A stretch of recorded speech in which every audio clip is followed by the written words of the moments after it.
Hello, everybody. Hello, knights. Hello, ladies. Hello, non-binary, uh, esteemed nobles, I guess. I'll have to come up with a better word for that the next time. I'll workshop that. Hi, everybody. I'm Eric. I'm your game master. Accompanying me today is my constellation of pimples on my forehead, providing useful intelligence and ideas for the tables today.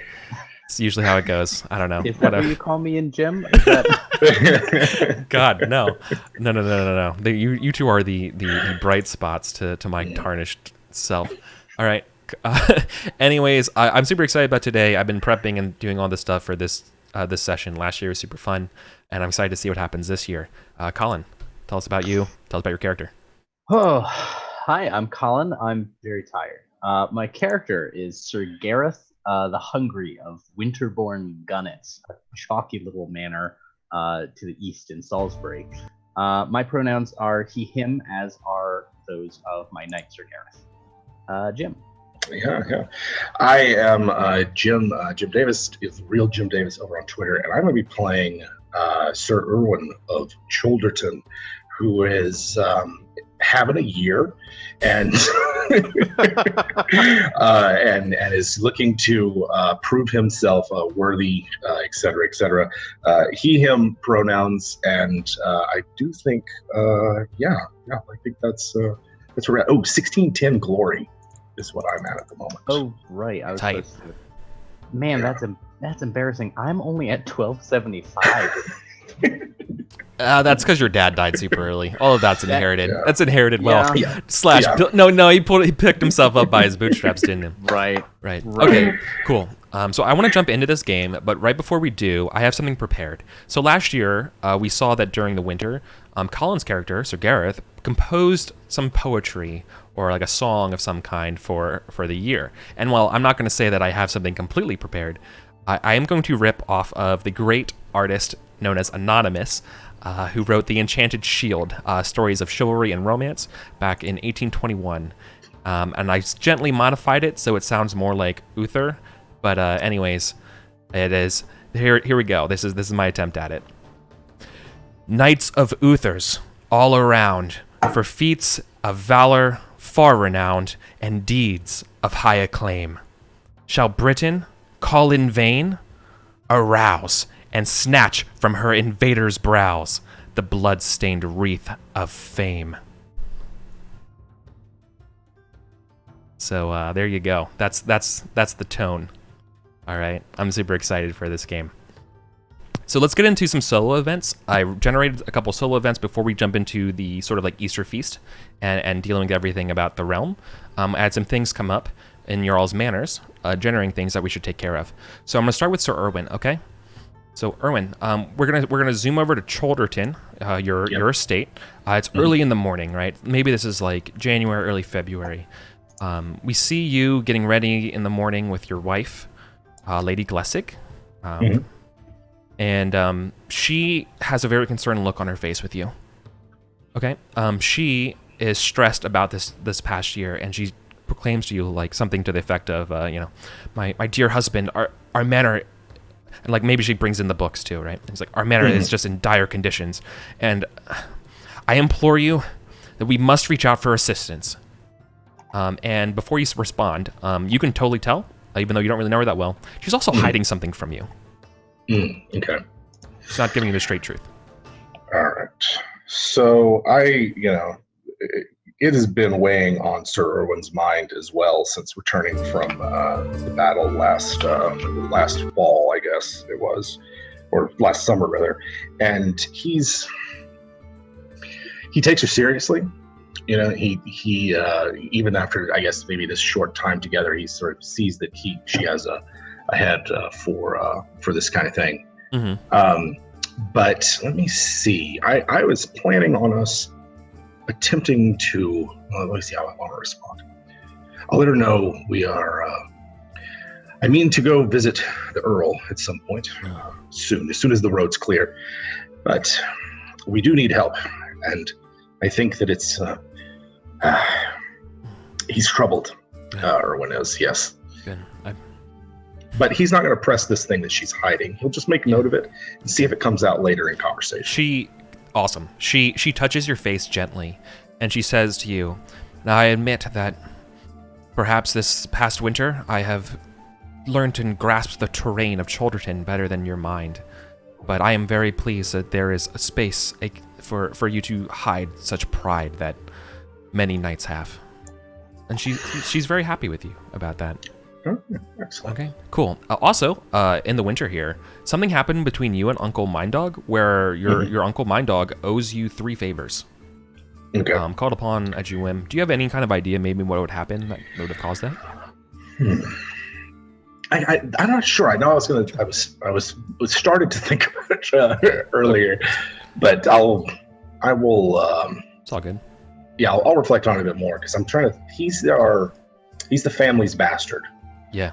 And it's maybe he's like asked to call on something from the family or like some kind of recognition or something. I could see, but I'll think about it some more. Mm-hmm.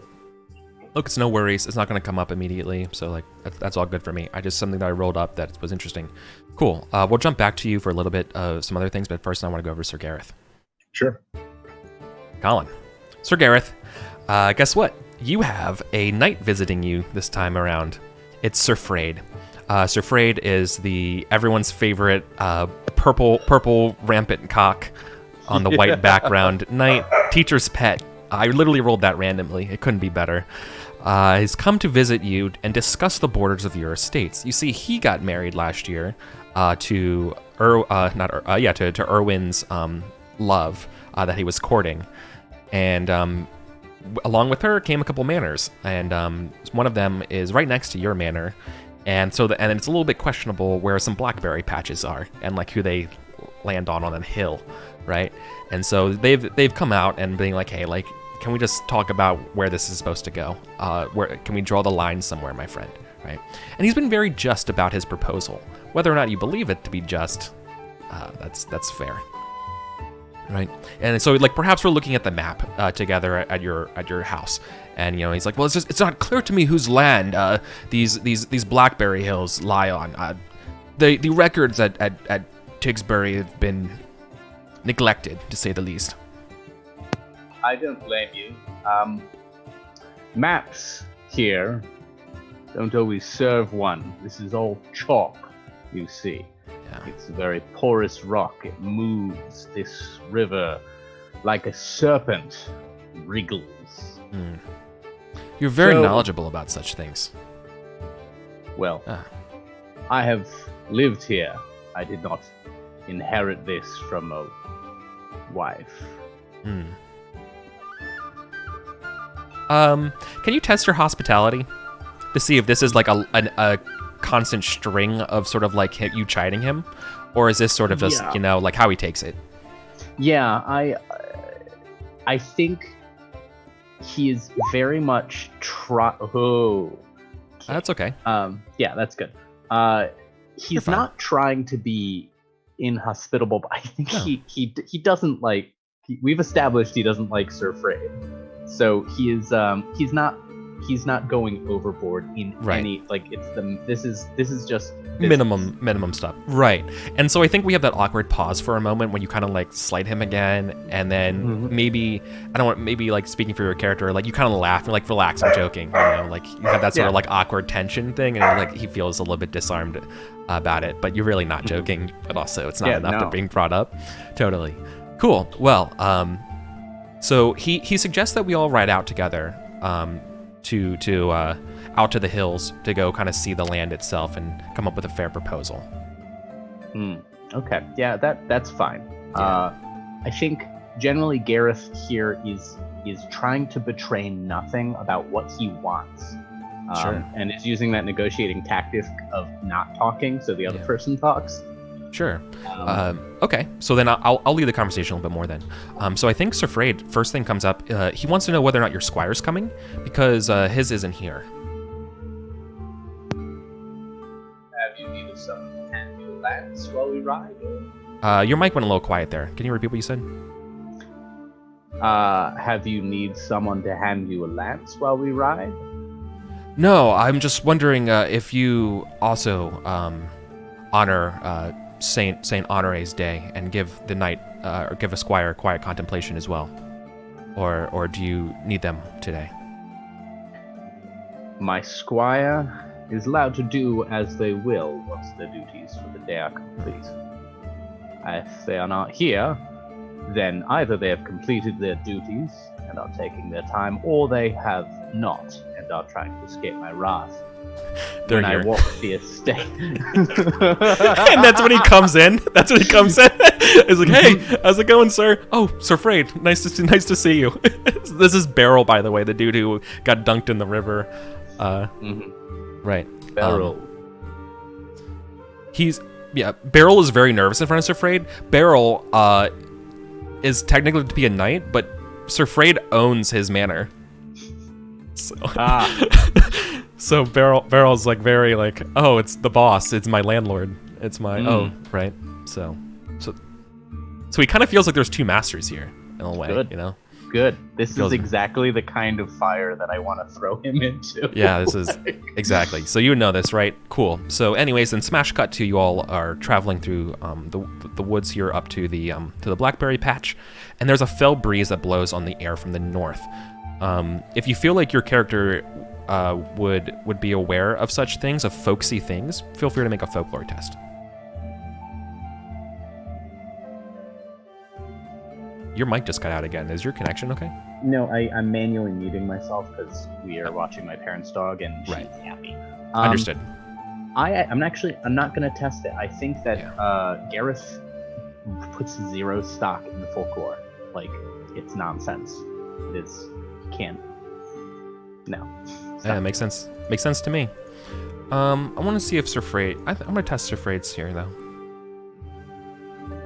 If this guy is like some elf. Nope, he doesn't know lore either. master. Okay. Right? He's just a Mary Sue, all right? It's pure Mary Sue. He's Van Helsing. No, okay. He doesn't know either. Other than this is just an ominous thing. So he remarks about that. Like, oh, this is a breeze from the north that is always bad luck, as the peasants tell me. I've shrugs as we ride together. Do you know anything about that, Beryl? Like, looking back to Beryl. No, sir. I don't. Yeah, Beryl, what's to the north of us? Woods, my lord. And if you continue northwards, which estate is next? I believe that's Newton Tony, my lord. He has no idea. I think it's Figsbury, as a matter of fact. Oh, you're right, my lord. Yeah, definitely Figsbury, sir. And then he says, just chiding him the whole time. Mm-hmm. Cool. The tanning business, is that good in Figsbury? Yeah, but then there's a rustling coming up from the blackberries that is concerning. Yeah. I think the protocol is to call out, right? Like, if a knight were to ride onto my lands, it's like right. Identifiers. It sounds like horse or something. Hooves, fast-moving hooves, coming closer to you. Gareth is gonna very quickly say, announce yourself, because this is him tacitly saying, "Oh, look, they're riding onto my land." Yeah. So he's gonna call out. Oh. Who goes there? You hear a loud, boisterous voice, a voice that I don't think any of you have heard before. It carries a sort of great aura of respect to it. Like, it kind of sends a chill down your spine. Is whoa! As a brilliant man with a great bushy beard comes out on a bright brown chestnut horse, and he looks at you all and says, "Oh, pray, excuse me, young knights. Have you seen the Gladysant?" And that's no idea what he's talking about. What? The great beast, said to have a head of a snake, body of a leopard. Has it come through here? Pray, quickly. And he's like steers his horse, like does like a nice ray. Like, he's very proficient on a horse. He looks like he's been doing this for a while, but he's also been sleeping out in the wild for a while. Like, he just looks like he's been running it, and everyone's just looking at you like, what's... Sir Knight, I beg you take it as no inhospitable act, but are you lost? Do you know where No. you are? Because there's no beast of that description here, nor, I think, on Earth one may find. Ha ha! Then you have not seen it, my friends. It is a brilliant creature, and I shall never stop until I capture it. Well, I bid you good day. Sir. And he literally leaves. He's like, sir, and Freyd's like, wait, what's going on? And he just runs like, oh, and like he sends his horse off with him. Like he's clearly just looking for stuff. He's almost like maddened about this whatever this creature is. Yeah. Okay. Give yourselves 10 glory for meeting King Pelinore. Oh, shit! The questing beast! Yes. Alright. You have not seen the questing beast, but King Pelinore you have encountered him running through the woods looking for it. Awesome. Yeah. There's like a good half minute of silence, and then Gareth just kind of turns in the saddle and goes, I presume you don't want blackberry bushes which issue forth strange nights? He offers his hand out, like, agreed. This is... I believe we're in agreement that they're all yours. I shall send the first barrel of elderberry wine up to you. Yeah. So you all will head back to your manor in good spirits. Until that's when you first hear the bells of your chapel. Alarm bells. But we're gonna cut back here to Erwin. Erwin, it's liege time, my friend. Earl Roderick comes to visit you. Yeah. All right. Every year, the Earl must kind of do the rounds, or at least it's typically seen as real bad respect if he sends someone else other than him to do it. Mm-hmm. But no, he arrives personally. You are one of the furthest ones out. Yeah. He's supposed to do this earlier in the winter, but that's pretty reasonable. It's not, he didn't slight you or anything here. Sure. Right. Sure. But he comes to provide you with some money for support. So can I first get a hospitality roll from you? Because I want to see what you're going to do to provide for your night, considering the state of your manor. Oh yes. And so I think this will be a hospitality roll. All right. Hospitality is a trait. Yeah. Yeah. And Colin, when I made you test hospitality, please check it as well. Or a passion, rather. It's a passion. Sorry. Yes, it's a passion. All right. Let's see. Where am I at? Okay, hospitality. No modifiers. I don't know. Wait, so if we know he's coming, yeah, then it might very well be that this idea, like Erwin knows this is his shot. Like there's a certain obligation that the Earl has to help him, but he also knows that he's responsible for this manor, and that acts of God are usually, unfortunate, but he's still going to be held to account. So he wants to go all out and do as much as he can to impress upon the Earl his loyalty, his dedication, and mostly he knows that if this doesn't work, his family is screwed. Literally screwed. Right. So I don't know if there's anything I can do. If I could call on, you absolutely can. Okay. You absolutely can love it. Yeah, absolutely. All right. You have a baby. You have a son. That's true. I have a son. Yeah, I have a son. All right. How's that? You made it. Give yourself a plus 10 to this roll. Excellent. Okay. And here we go. Yeah. And now the hospitality. You crit it. Oh, nice. Yep. That's what you needed. Wow. Okay, yeah. Great. Excellent. So awesome. So then let me re-roll what I was going to give you money wise, because he is going to be super moved by you. Okay, that's great. Good job.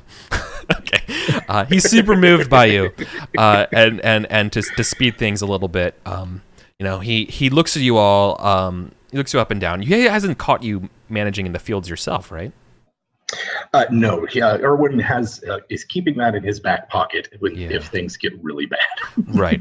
Okay, right. And he does apologize for your just absolute shit year. Yeah. And he kind of like chuckles with you, kind of rubs elbows with you a little bit about like, tell you the truth, it's been kind of a shit year for Uther and Salisbury. We've been having our own string of problems.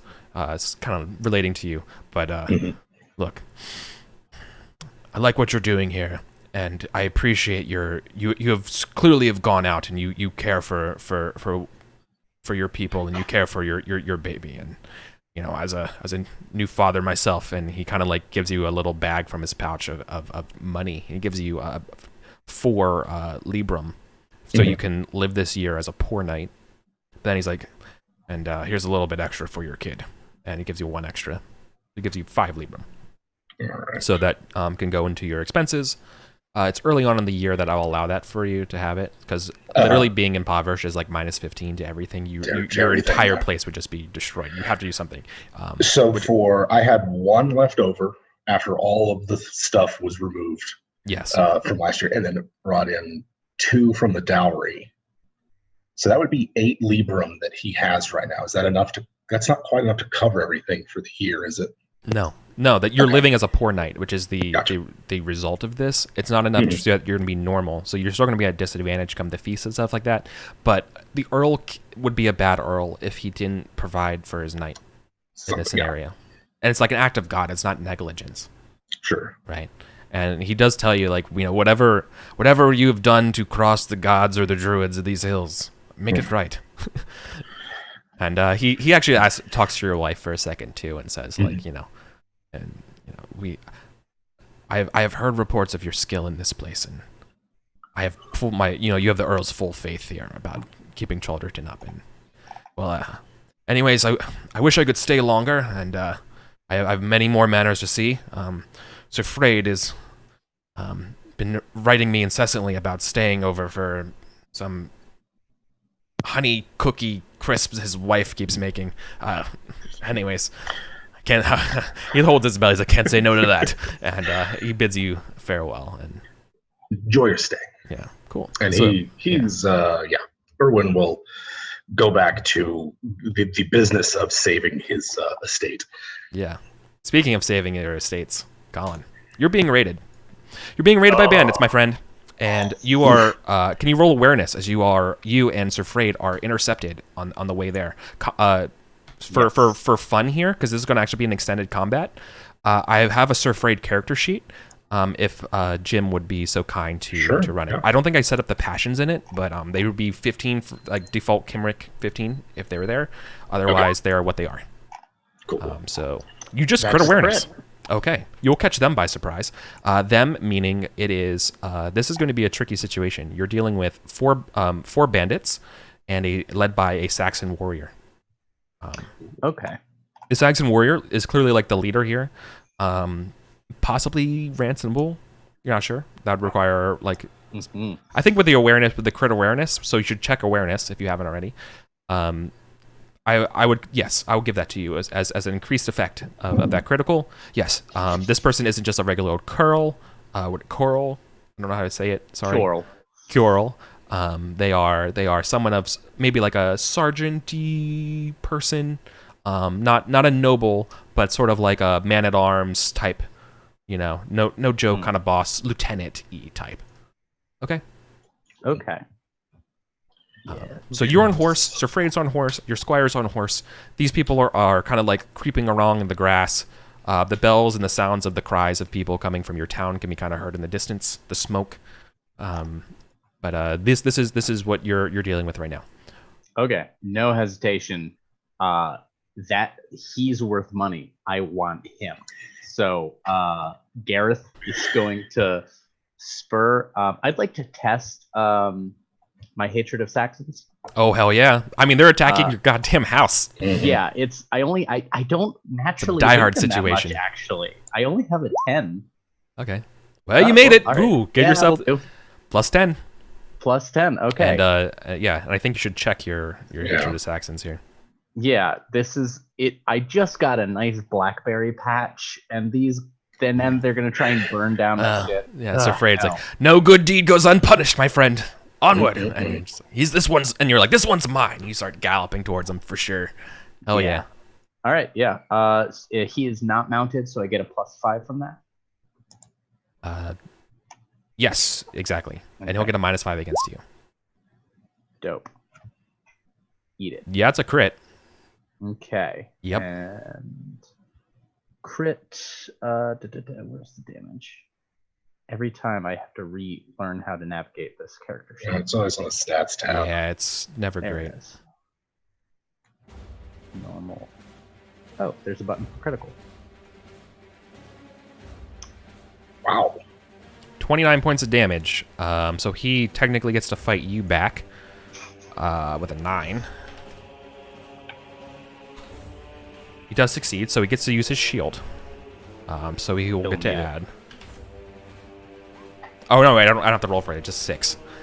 So 6 plus his Saxon has I think 6 for 6. the leathers. So 12s. So he reduces it by 12. Means that he's going to eat 17, which is a major wound, and he's knocked down. So I have to roll it against his dex. Nope, he falls on his butt, and he's major wounded. So does he get unconscious? He has hit points of 30, 17, 13, so under 13. Nope, you got him. He's unconscious. Nice. You just one-shot him. Boom. Yeah. With your lance. You did roll an odd amount of damage, which means your lance did break. I used my sword. Oh, you're right. You use your sword. You just cut him down. Yeah. Yeah, just that spinning fall thing, right? Yeah, and immediately like rein in, and like there's 4 other bandits, right? And Yes. Like, I am Sir Gareth, lord of this manor, and you shall find this meat lean. Yeah. Shit. Yeah. Sir Frayed. All right. Shit. So Sir Fred will come in alongside Sir Gareth's flank and to take out just one of the other 4 with his sword as well. There we go. Cool. Just you would have had bonuses being on a horse, giving you the higher positional +5 to it. But that works for me too. That's good. Yeah. All right. You're gonna go again. Well, I have to beat you. I have to see if I beat you with damage wise with the. See, a bandit has a bow, which I'm not using. They will be using their. I guess they have a regular spear, so under 3. Oof. What do you know? Okay, do your damage. You caught them by surprise. They were not expecting an attack like this. Bandits also don't really have any armor. You just did 12 damage, which is a major wound. So they have d20 less than 12. They do succeed, so they're still up with a major wound. Oh wait, no, that's just if they don't. Sorry, I have to do their unconscious check now. No, they're not unconscious yet. Okay, they just have a major wound, and they're also going to be knocked down, I think. I'll wheel then and position myself alongside Sir Gareth. Mm-hmm. Awesome. Well, I think with knocking that one down and killing the Saxon, I think they're going to basically try to run, right? I think that's the part. Yeah, they're bandits. They're basically farmers or peasants with who had flooded fields. Mm-hmm. I'm sure they're from. So just be careful. That's what happens when places aren't taken care of. But also you'll hear about it later. Anyways, cool. So I think then extended combat's going to be over. I think that's the part, but the fight isn't over yet. Instead, I'm going to do a quick little skill challenge of the rest of the battle of the raid. Sure. And so I think what's going to happen here. This is going to just go to you, Colin. Your hatred of Saxons still can apply to this because you're working it through the battle. Okay. But basically, you have to come up to your battle. So I think it's going to require three checks here. I think you're going to have a battle roll, a valor test, and I think a weapon skill of your choice, which would probably be sword. Yeah. Okay. Right. This sort of simulates the whole experience, and then based on this, we'll determine, just so you know what's at stake, the amount of, if you have to suffer property damage in the raid of at the end of the year. Okay, that makes sense. Okay, so you got 1 success so far. You don't have to do damage. These are just check these if you haven't already. Okay. I think you crit your sword already, so you should already have that. But that was your battle. Yeah. Check your valor, valor. You said. Yes, valorous. Right. This is you leading the peasants and your 2 men at arms and stuff like that. Hold the gates, kind of stuff, right? Yeah, awesome. Yep, check that as well. Cool. Okay. You're good. Cool. So you're going to suffer no property destruction, And then when it comes to your fate this year, you're going to roll 2d6 and take the lowest of the two. So you have like disadvantage on your conflict added to fate roll for driving off these Saxon scum. I'm not checking valorous battle and sword, am I? Yeah, you're checking them off for something like this. Dope. It's my compensation to like us abbreviating the thing. Fair.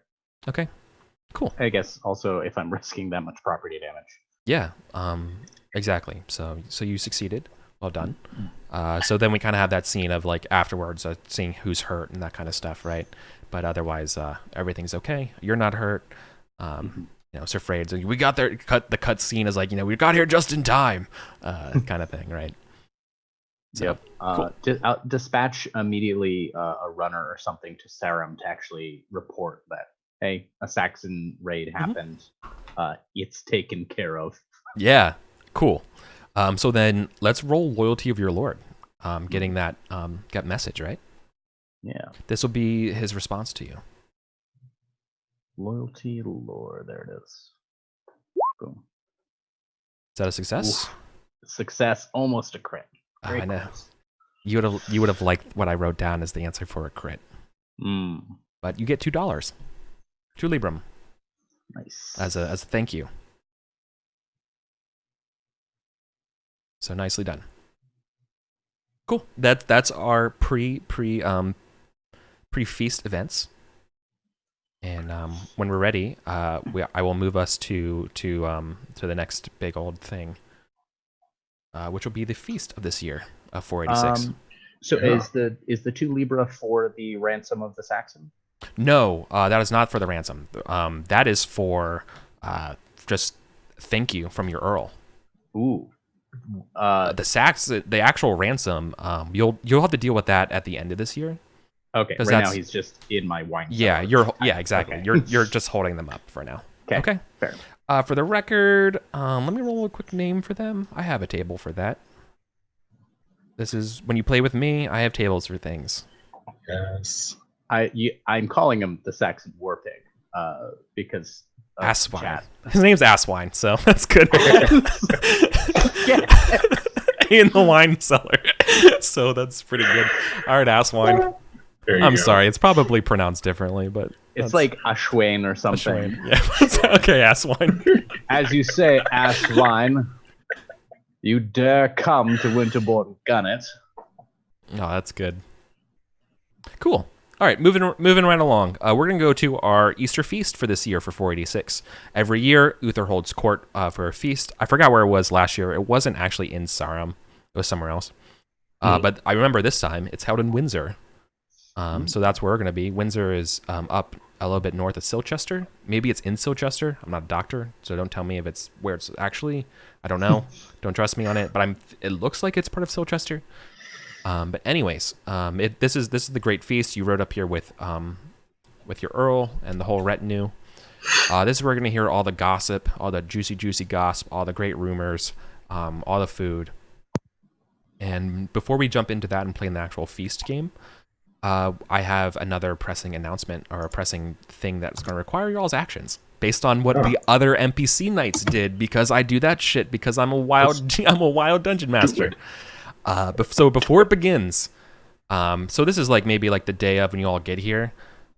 Erwin, your wife comes, grabs you like quickly, and she says, "Husband, Erwin, I need your help, please. It's gonna sound stupid, but I need you to stop my just dumbass brother, Tinger. He's gonna kill some stupid peasant over some stupid quarrel. Just don't do it. Just convince him not to." Say no more. I will talk to him. He won't listen to reason. Yeah. So this guy. You're gonna catch him. Tinger, in the stables, because remember that's the same family. The big football energy guy. Oh yes. Tinger is sword out. Not wearing his armor because like you're wearing like your casual stuff right now. But has his sword out and he's against a peasant with like a pitchfork in the stables, who's naked with a lady like quickly grabbing her clothes. That's the scene that happens when you bust through the door. What do you do? The sword seems a bit inappropriate for a situation like this. Sir Tingrid, and you would do well not to harm a knight if you value your life, he'll say to the peasant. Perhaps we should settle this some other way.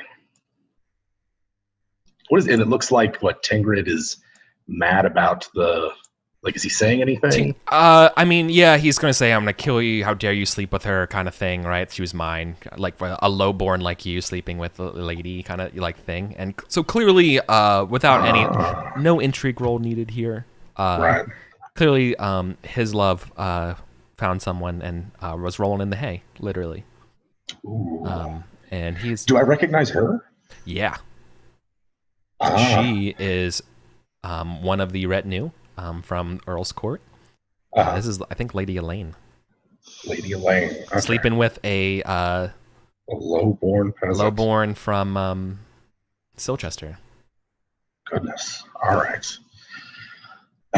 There are ways of handling this, Tingrid, that do not involve vindictiveness or rash decisions. Besides, the lady, she's free. She's like a part of the retinue, as in a knight, or as in like a lady in waiting. A lady in waiting, a steward. Oh, okay, nice, gotcha. Okay. Yeah. So what is he? Yeah, what is he doing? So this is some hot gossip. She Tinger's trying to like keep them like, don't you go anywhere, but now he's trying to like pay both attentions to both of you. And he's like, boy, does he respect you because you're his brothers? Tinger's one of the ones from the hunt, is he? Yeah, he was the one that proposed the bet, right? Or the wager. He's the one who has beef with Garrett. Here's the answer.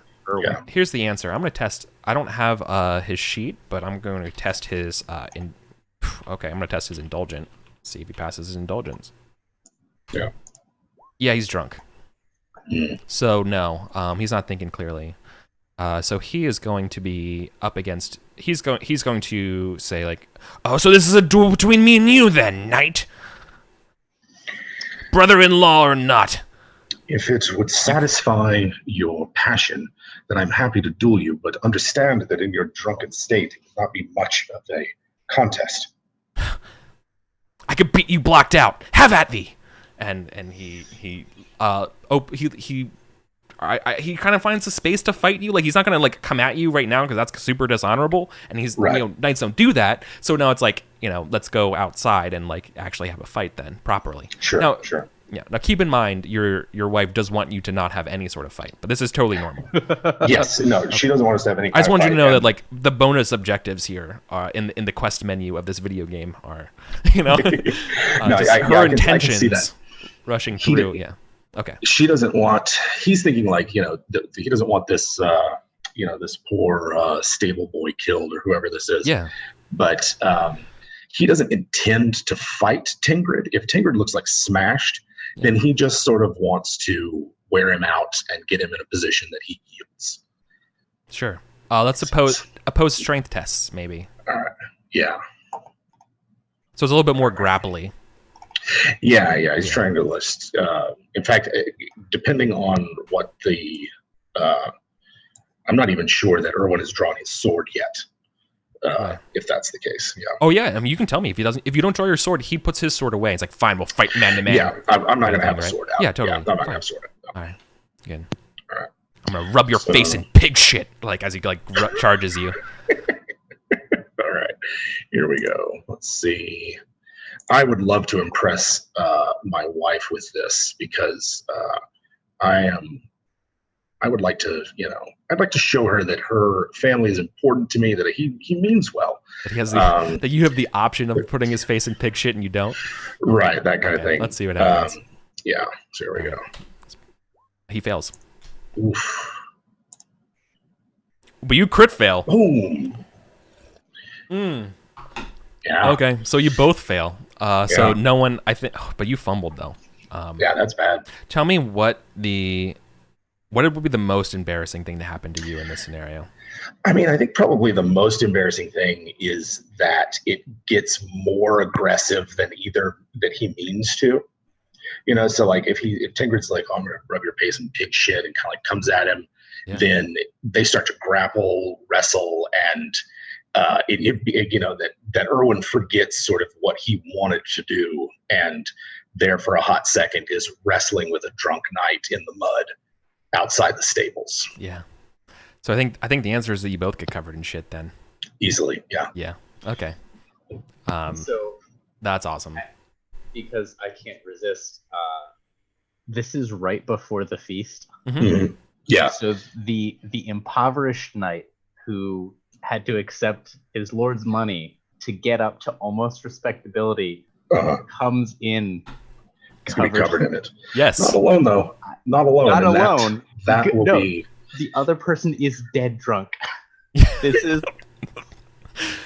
I just wonder what Earl Roderick, his opinion of like, oh, this is the guy I bailed out. You're not going to the feast. Yeah. Oh God, he's not going to go to the feast like that. Not covered in shit. I think the consequence to failure is getting covered in shit, and Earl Roderick being like, "What is the meaning of this?" Yeah, he'll tell the truth, right? Between you two. Mm-hmm. Yeah, he'll just tell the truth. My wife, Lady Glessig, beseeched me to stop her brother from slaying an innocent man, and I did what I could given his state of intoxication. And he's a bit, and Erwin's like mad. He's not like, he's pretty upset about this, I think. Yeah. Interesting, because Tinger's definitely not being truthful about the whole events of what's happened. Mm-hmm. He will definitely say that it's a matter of personal honor, and that's kind of it. And you say you're defending somebody. And well, the good news though is that Earl Roderick, I think, is pretty just. So let me see.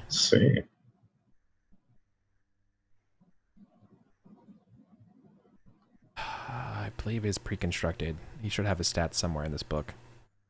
And if he's not, I should have written that down somewhere. Oh shit. Well, let's just say it's a 17, because I don't know what it is. Cool. Okay, so he's going to act justly here. And so he'll see through that, like, that he's not mad. He's mad at both of you, but he's less mad at you for you trying, like, you were acting with good intent, but now you've embarrassed him for both of these things, right? Certainly. All right. He won't protest as much. Again, yeah. Well, both of you get cleaned up now. Attend the feast after and only after. Good. If you want to look at what's best for us in this Earl, then look after Tinger now. And Tinger's just kind of like shoves you off of him, kind of thing, and he's gonna be kind of a handful. But basically, like, fine, you want to like impress me, then you have to be babysitter for Tinger during the feast. Yeah, for the feast. So what's gonna happen is you're gonna come in later to the feast because like they just will not present you. Yeah, you're just not coming in. So you're gonna take a hit to your honor. Mm-hmm. For sure. And that's more importantly specific. That's less about this moment and more about the feast. Yeah. About being late to the feast when you're not called for it. Certainly. Okay, so you have to come in late. So then we're gonna play with some cards here for the feast part of the game. Okay. I have 30. Okay. Sweet. So here's how this is going to work for feasts. Feasts are a fun part of the game that comes with a bunch of cards. And they give you sort of events. And what's going to happen here is that you're going to accrue certain points of what's called geniality. And geniality gives you a modifier to your rolls involving certain skills. I have a handout for the feast procedure that lists off what those skills are. They're courtly skills, so composing, courtesying, dancing, falconry, flirting, gaming, heraldry, intrigue, all get affected by geniality. Your geniality will go up and down over the course of a feast. Depending on where you're seated, you'll just get sort of a revenue of geniality. So like the higher you are closer to the salt and stuff, the better your geniality gets. And at the end of the feast, the amount of geniality you get times 10 is your glory for the feast. Cool. Okay. So everything starts with an appearance roll. You're going to determine your seating at the feast. Jim, you can go ahead and roll your appearance, but you're going to be rolling with a -5 for being being poor, and late. Sure. So,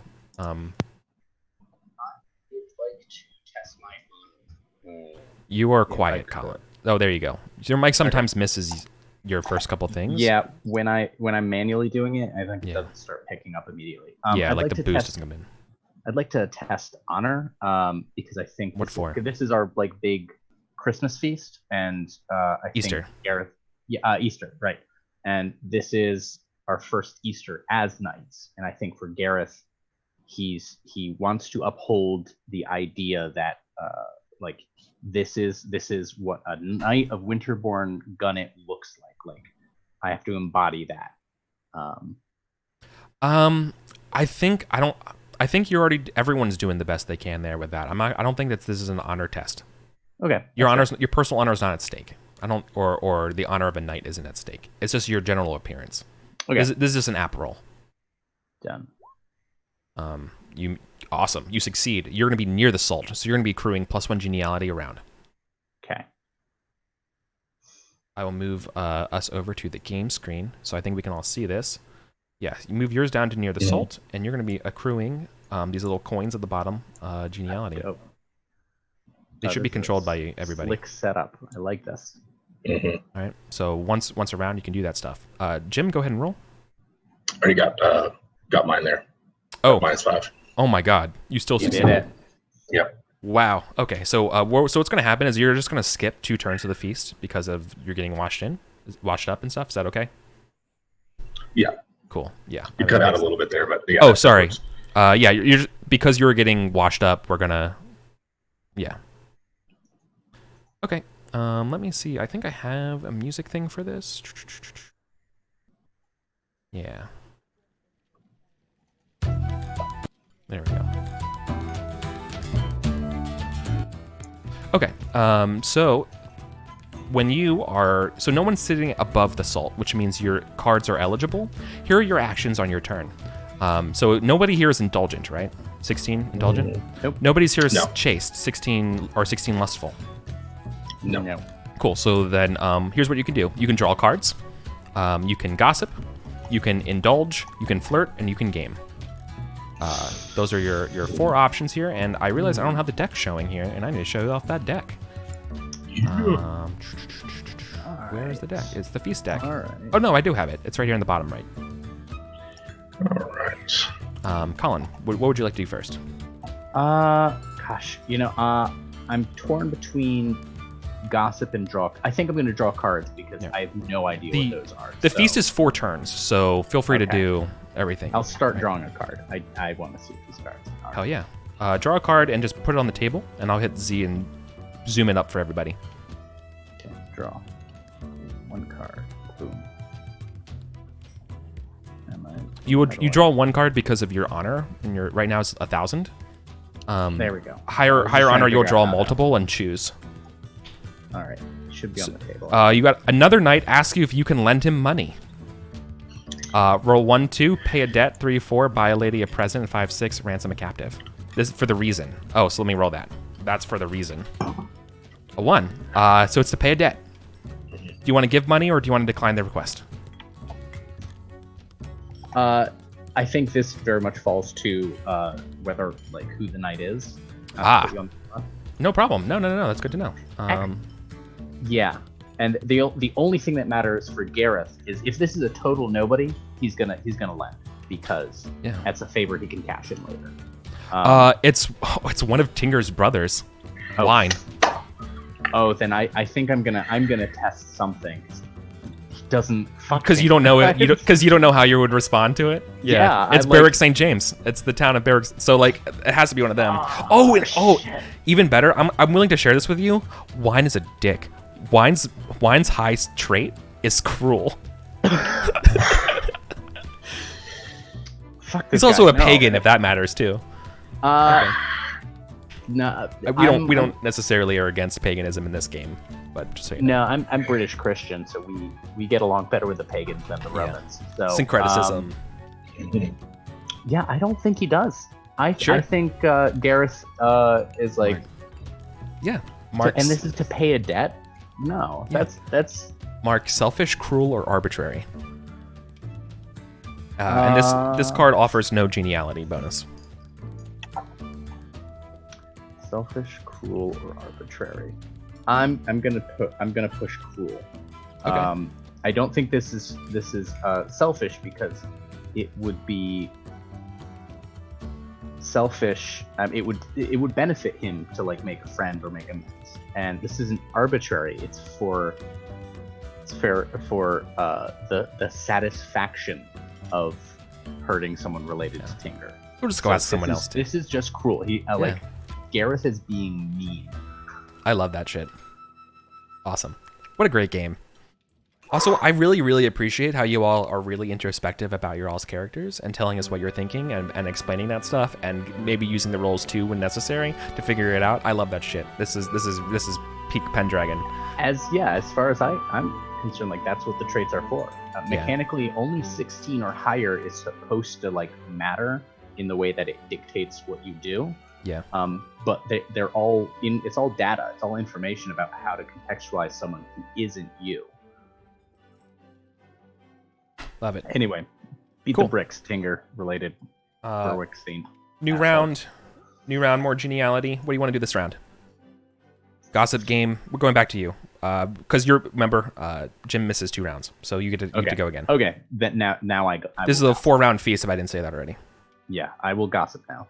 Cool. Roll a d10 for me. Okay. Nice. Awesome. So at this feast, by the way, I should mention some of the notable guests. Praetor Sigarius of Soissons is here. Praetor is from the mainland, or Sigarius is from the mainland, and he's been talking about Uther. Well, this isn't actually about this rumor, but this is something that's been kind of on the talks. He's seated high above the table. He's sort of that stranger there, and it's clearly about Uther helping him do something on the continent for his armies and stuff. Also present is Merlin, the magician, at this feast, who has not been seen for some time, apparently sleeping. And then lastly is the a new knight from not Silchester, where you all are from, Salisbury. Mad Dog. Mad Dog is a new knight that came up this year. But you rolled a 1, so you learned about the fall of Colchester. Whoever you're seated next to, someone from Salisbury, is just talking about this all the time, and he's kind of doom and gloomy and talking about the fall of Colchester is ominous for more Saxons and banditry and giants. They'll be prowling about all sinister like. Mark my words. He's like kind of drunk and like just talking about how the place is gonna be overrun. Gareth is like, truly, it shall test the size of my wine cellar if more Saxons come for us. Yeah. He doesn't know what you mean by that, but he's into it. Yeah. So Gareth sighs and has to explain. Explains the joke, which makes it all the funnier. Yeah, it's like dissecting a frog. By the way, the first course is codtails. So that's nice. Nice. Mm-hmm. Gross. So, sweet, delicious codtails. I need to modify the list of feat things because I have found there is a Redwall feast bot, and I am just going to use that as for all of the feasts. I don't even care if it's necessarily true or not. Those feasts make me salivate. So, anyways, yeah, there we go. Cool. All right, next round, 3rd round. This is where we come in with Jim. And we're gonna give you the shtick here, Jim. So you succeeded your appearance. So you're also at the same level. You're near the salt. So you're gonna accrue a geniality token. And what would you like to do? Draw a card, flirt, intrigue. Well, what's Tingrid doing? Because I have got to keep an eye on him. Tinger, if he's indulging. Then I'm gonna babysit him as best I can. Tinger has an indulgence of 16. He must, on the first round of a feast, take indulging. Okay. I'll keep an eye on him then. Not like, obnoxiously, but make sure that he knows I'm taking this seriously. That sounds good. Okay. Draw a card. I would draw a card if I can, though. Yeah, you can draw a card. Because yeah. You're keeping an eye on Tinger is sort of just like a fictional thing. It doesn't actually penalize you for the feast. I should be clear about that. Okay. But yeah. So go ahead and draw a card. Show it to the class. Oh, there it is. And Play it on the table. Let's see. Just be able to drag it to the table. Here it is. Ooh, the number in the top right corner or top left corner is the amount of geniality, and if you hit Z, it makes the thing take the screen, and so you can see it. Okay, cool. This is a lady in you. An important lady spends time conversing with you. You interact with a lady. At the start of each round, you can keep this card or discard it. If you keep it, +1 geniality per round. You cannot draw cards while you keep this one. If you have this card, at the end of the feast, you may petition the host for permission to court the lady. So, How's your wife feel about that? I think it's Lady. I think it's Lady Elaine, who's here to apologize. Okay, yeah, that makes sense. And actually thank you for bailing her out. Yeah, You know? yeah. That's good. He'll have a polite and gracious conversation with him while his attention's split multiple ways. Sure. So you would like to keep this card? For at least one more round. Yeah, I don't have to play it next round, do I? If I keep it, You do. okay. You know what? Polite conversation for the rest of the feast would be fine, and I'll keep it. Awesome. Cool. Then I have a moment that happens, another cut scene of the feast, if you don't mind. That happens. I think you all sitting up near the salt in this circumstance have earned this.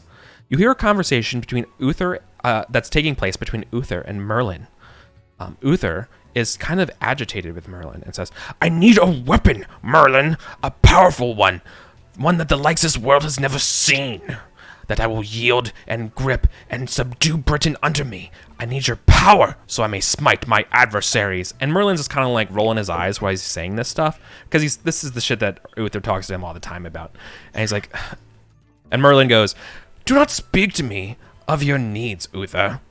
You already have all you need. What you lack is there, rest assured, if you would only discover it in yourself.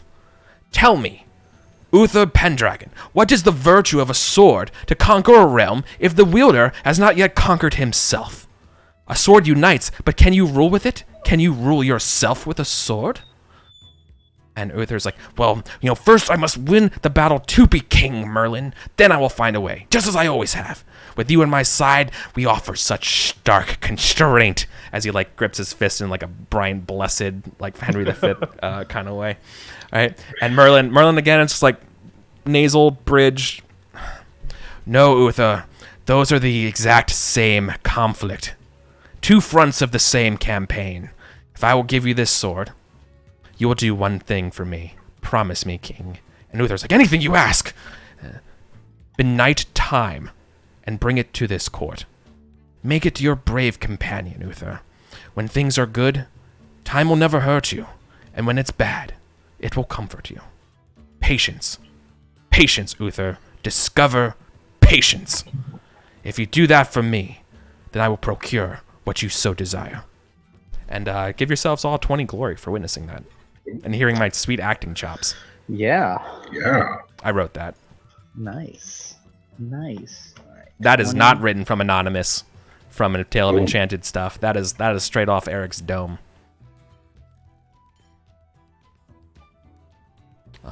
Cool. Anyways, all right, back to the feast. Yeah. Back to the feast. So this is third round for me. Yeah, third round for you. So get another piece of geniality. And what do I want? The temptation to draw cards is so good. They are pretty good. Yeah, I'm gonna draw a card one more time because I figure the last thing he'll do is probably flirt. Okay, sounds good. Draw ourselves a card. Boom, ba-doom, boom, boom, boom, and then Z. You said Z. There it is. Z makes it big. Oh, got a 0. Again, test of strength. A knight boasts about his strength, and he challenges you to an arm wrestling match. Ooh, I know who this is. This is not one from the court of oh my god, I'm blanking on the words again. Salisbury, Silchester, they're all right here, and it's really just getting mixed up, all right? This is Sir Blaines. Sir Blaines of Lovcomagus? I think it's Lovcomagus. Really? I don't know. I'm not a doctor. YouTube, tell me what it is, how to pronounce it. I thought it was Lovcomagus, but maybe it's Lovcomagus. Levcomagus. Levcomagus. All right. Anyways, it's Sir Blaines.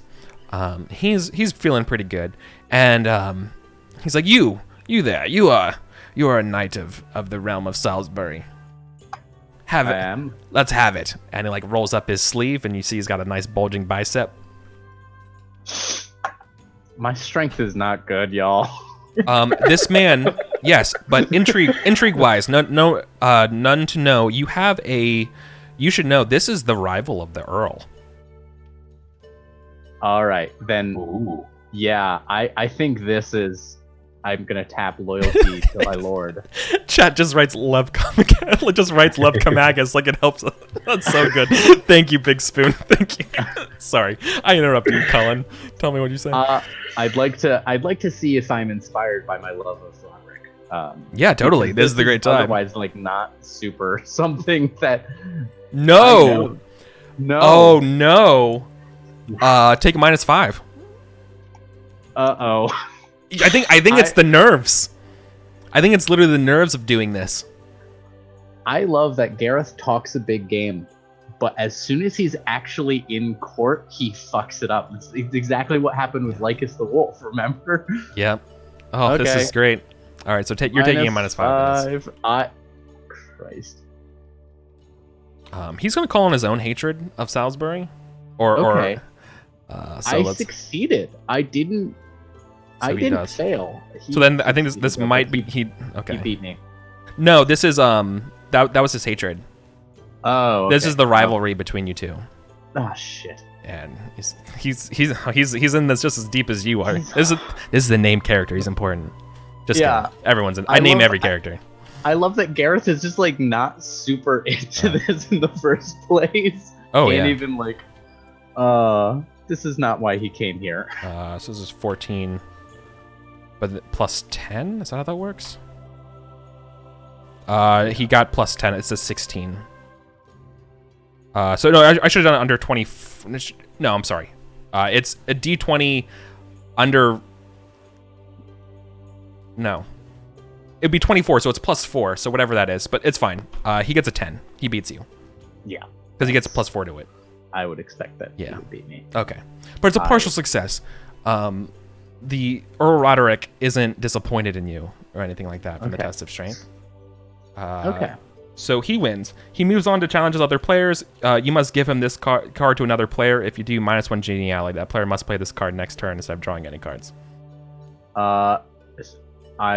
So can I eat the geniality to not send it on, or what am I? He moves on to other challengers. You may give this card to another player. If you do, -1 geniality. I'm opting not to. I don't. But you can. Subject. Yeah. Okay. I'm gonna do that kind of shitty thing where you pretend that the competition didn't matter all that much to like undercut. Yeah. So like Gareth is like, well, you beat me. One cannot have the strongest arm at all times. Good luck with that. And then it's like, boy, like kind of turns away. Yeah. Well, seething on the inside. Team Silchester is all like high five and like ha ha ha. Ulfius, the Duke of the area, looks down. He's like, bad look, and they're like, okay, but Sorry, no honor, but it's. This is gonna inform the next round when I flirt. I'm gonna look for a Silchester to flirt with. Hell yeah, his wife. Just kidding. He doesn't have one. Okay. I'm gonna fuck that guy's brother. Yeah. Do it. Okay. Jim. Last turn of the feast. All right, so I'll continue to speak with Lady Elaine and just sort of chat with her, not necessarily like flirtatiously, but in a way that's just sort of like, where's she from? She lives in Sarum. She lives in Sarum. She's part of the court of Sarum. I'm like Jim the player doesn't want to let the opportunity pass by. Jim the sleep deprived dad can't think of anything to say. Yeah. So I'm like trying to. It's like he's basically trying to get a read on the court, just any sort of. The Earl mentioned to him about the Salisbury and like being still in poor shape. So he's just kind of inquiring about how things are. Are you looking for an ally in court? Potentially, That'd be like yes. Intrigue.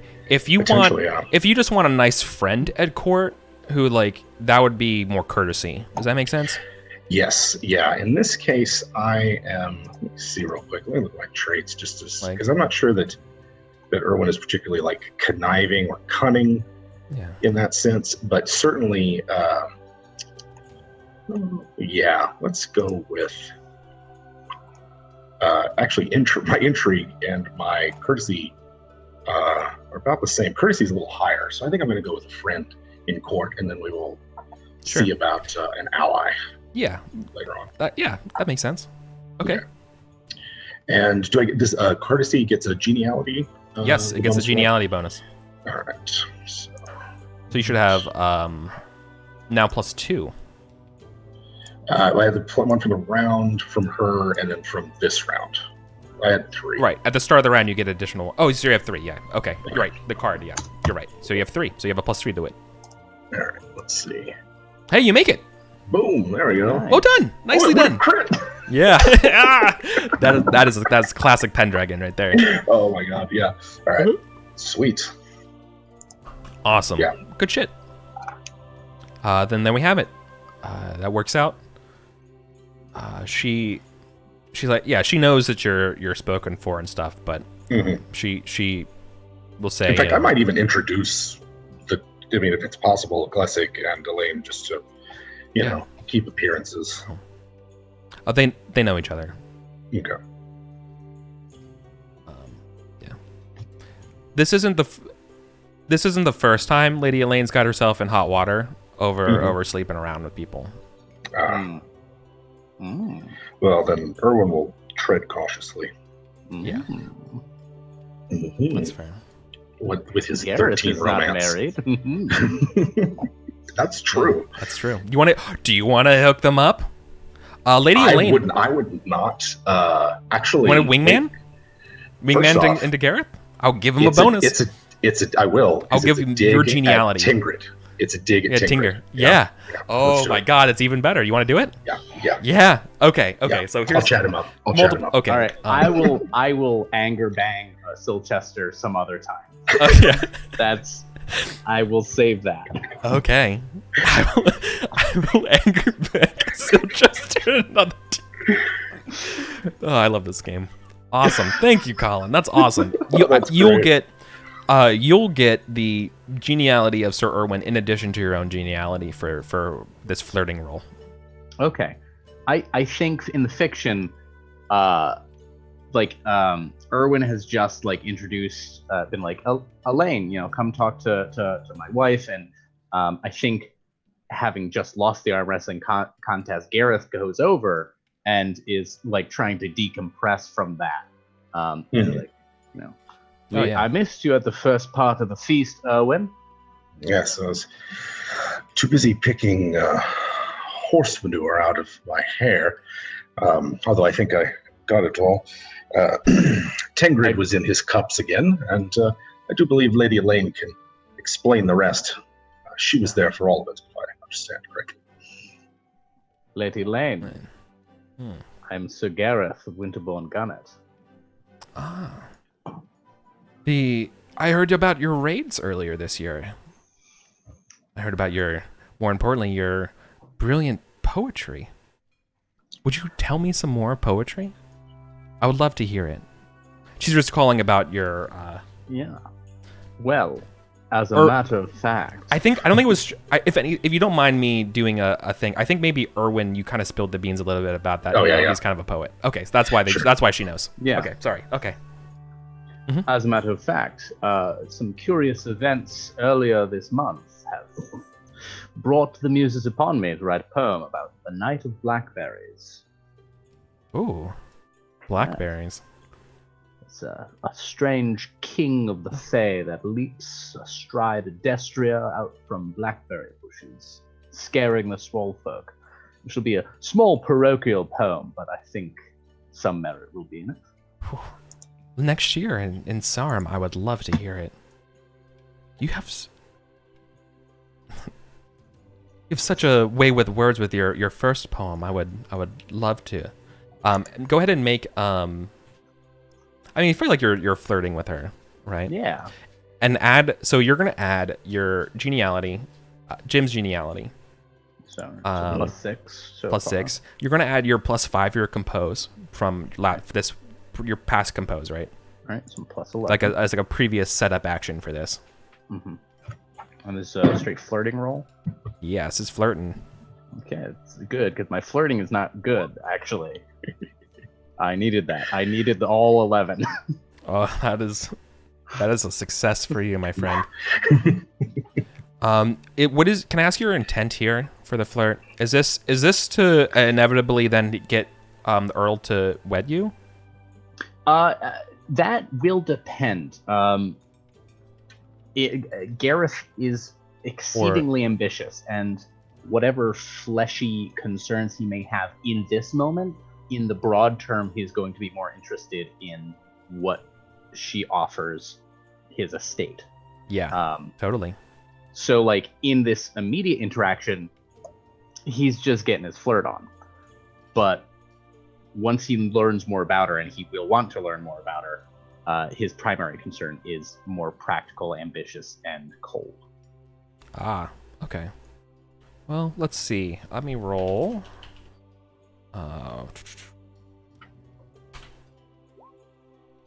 Okay. Okay. Yeah. Well, she is feeling like she's already had gotten enough hot water about earlier today. That yeah, I think she's just going to say that I look forward to seeing you around. And yeah, okay. So I think we're just gonna leave it at that. That's fine. Yeah, doesn't need to go more. And you have a lead for marriage. Nice. Awesome. Immediate research. I think I wrote down. Let me check my notes. I think I wrote down what they have. If I didn't, I think this is a winner in terms of things. I did not write down what she has, but I think this would immediately make you a Banneret Knight if you marry her. Oh, she can fuck as many stable boys. Yeah, as she wants, the problem though is that that is the concern of your life. No, but like this is exactly the kind of spouse that Gareth wants. He doesn't want someone who's like in love with him. He wants someone that has similar ambitions. That's all. Yeah. Okay. Yeah. Okay. I can work with this. Oh my god. Wait. Man.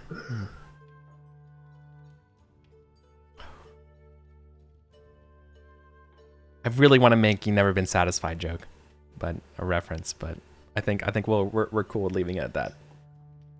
I'm probably gonna name my first offspring Alexander. Like sure. I'm here for it. Cool. Did I miss anything in the feast? Was that the whole feast? That's the last turn of the feast, right? That was the last. Yeah, because I spent the last one flirting. Awesome. Good stuff then. Cool. So that's the feast. That's the feast mini game. Isn't that pretty cool? I do like this. That's awesome. very. So, are the cards? Are they from Pendragon? They're all from Pendragon. Yeah. This is the Book of Feasts. Okay. And this is me in Photoshop cropping them all and putting them into one at a time in a Roll20. Because I love you all. Yeah. That's awesome. We feel it. Yeah, for real. Awesome. So the feast ends. The amount of geniality you get turns into glory. Sweet. So that would be. Went through 4 rounds, so I got 1 per round, so I got 4. Yeah. You didn't get any other card for glory. No. Yeah. You should also get 10 extra glory for the successful flirt roll, in my opinion. Okay. I think that's a big deal. Yeah. All right. That works. Like looking back at it, you probably should have gotten glory earlier too with like the stuff we were doing in the beginning of the year. But I honestly forgot to even mention it all to y'all, so whatever. No worries. There's a lot to track in this game. Yeah, especially for me. Sure. You all as players saying, Eric, can I get glory for that? Is more what I will expect going forward. Okay. Okay. That would help me out a lot because you should be hungry for glory as a player. Like that is your number one commandment. Is glory, getting it. Okay. Cool. Well then, the next part of the year is going to transpire. Another thing over the feast is that Sir Madoc, right, Uther's son, is really upset about Colchester. The things we're hearing a little bit about from Colin's rumors. and that Sir Madoc is going to be leading the raids, the counter attacks. So what happened last year is that after the Battle of Mercury Creek, there was another king, not King Ele, but King Ethelswith of the Saxons, took a bunch of boats and from Kent and Sussex looped up to Colchester and invaded Colchester that way, while you all were attacking kind of around Mercury Creek. And so they didn't really have a chance, and so they had to flee. And there was a siege, and they lost. And the Duke was killed, and everyone basically fled into the woods. Hundreds of people were captured. It's not great. It's really bad, really bad actually. Okay, and so Sir Madoc is basically being like, nope, who's with me? Let's go. We're doing this. So that's what's going to be happening. That is until the Earl lifts all the knights going. And you all are not going. So he looks to you, Erwin, or the Earl. Again, this is maybe around Pentecost, so a month later, around Sarum. Yeah. He looks to you, and he thinks he's doing you a favor here about getting your manor in line kind of scenario here. Sure. Don't go off, and you're all going to be doing garrison duty instead. No. Oof. Y'all are in garrison duty time. The bane of the Winterborn Gunnets. Things are, especially for you, Colin. This is so good. Such a good, yeah. It's just Prince Madoc rides off to glory, and Winterborn Gunnet, we remain.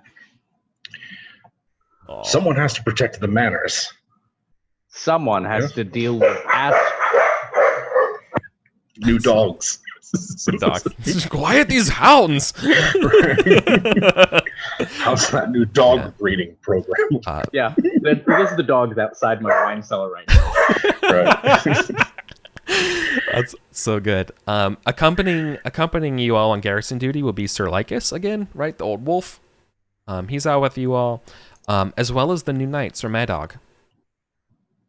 He's coming along with you all too. So it's going to be Sir Lycus, Sir Madoc, and you two for the kind of adventure this year. Cool. All right. Cool. So can you all give me? So you're going to be on garrison duty. This is about another just zoom in along time wise.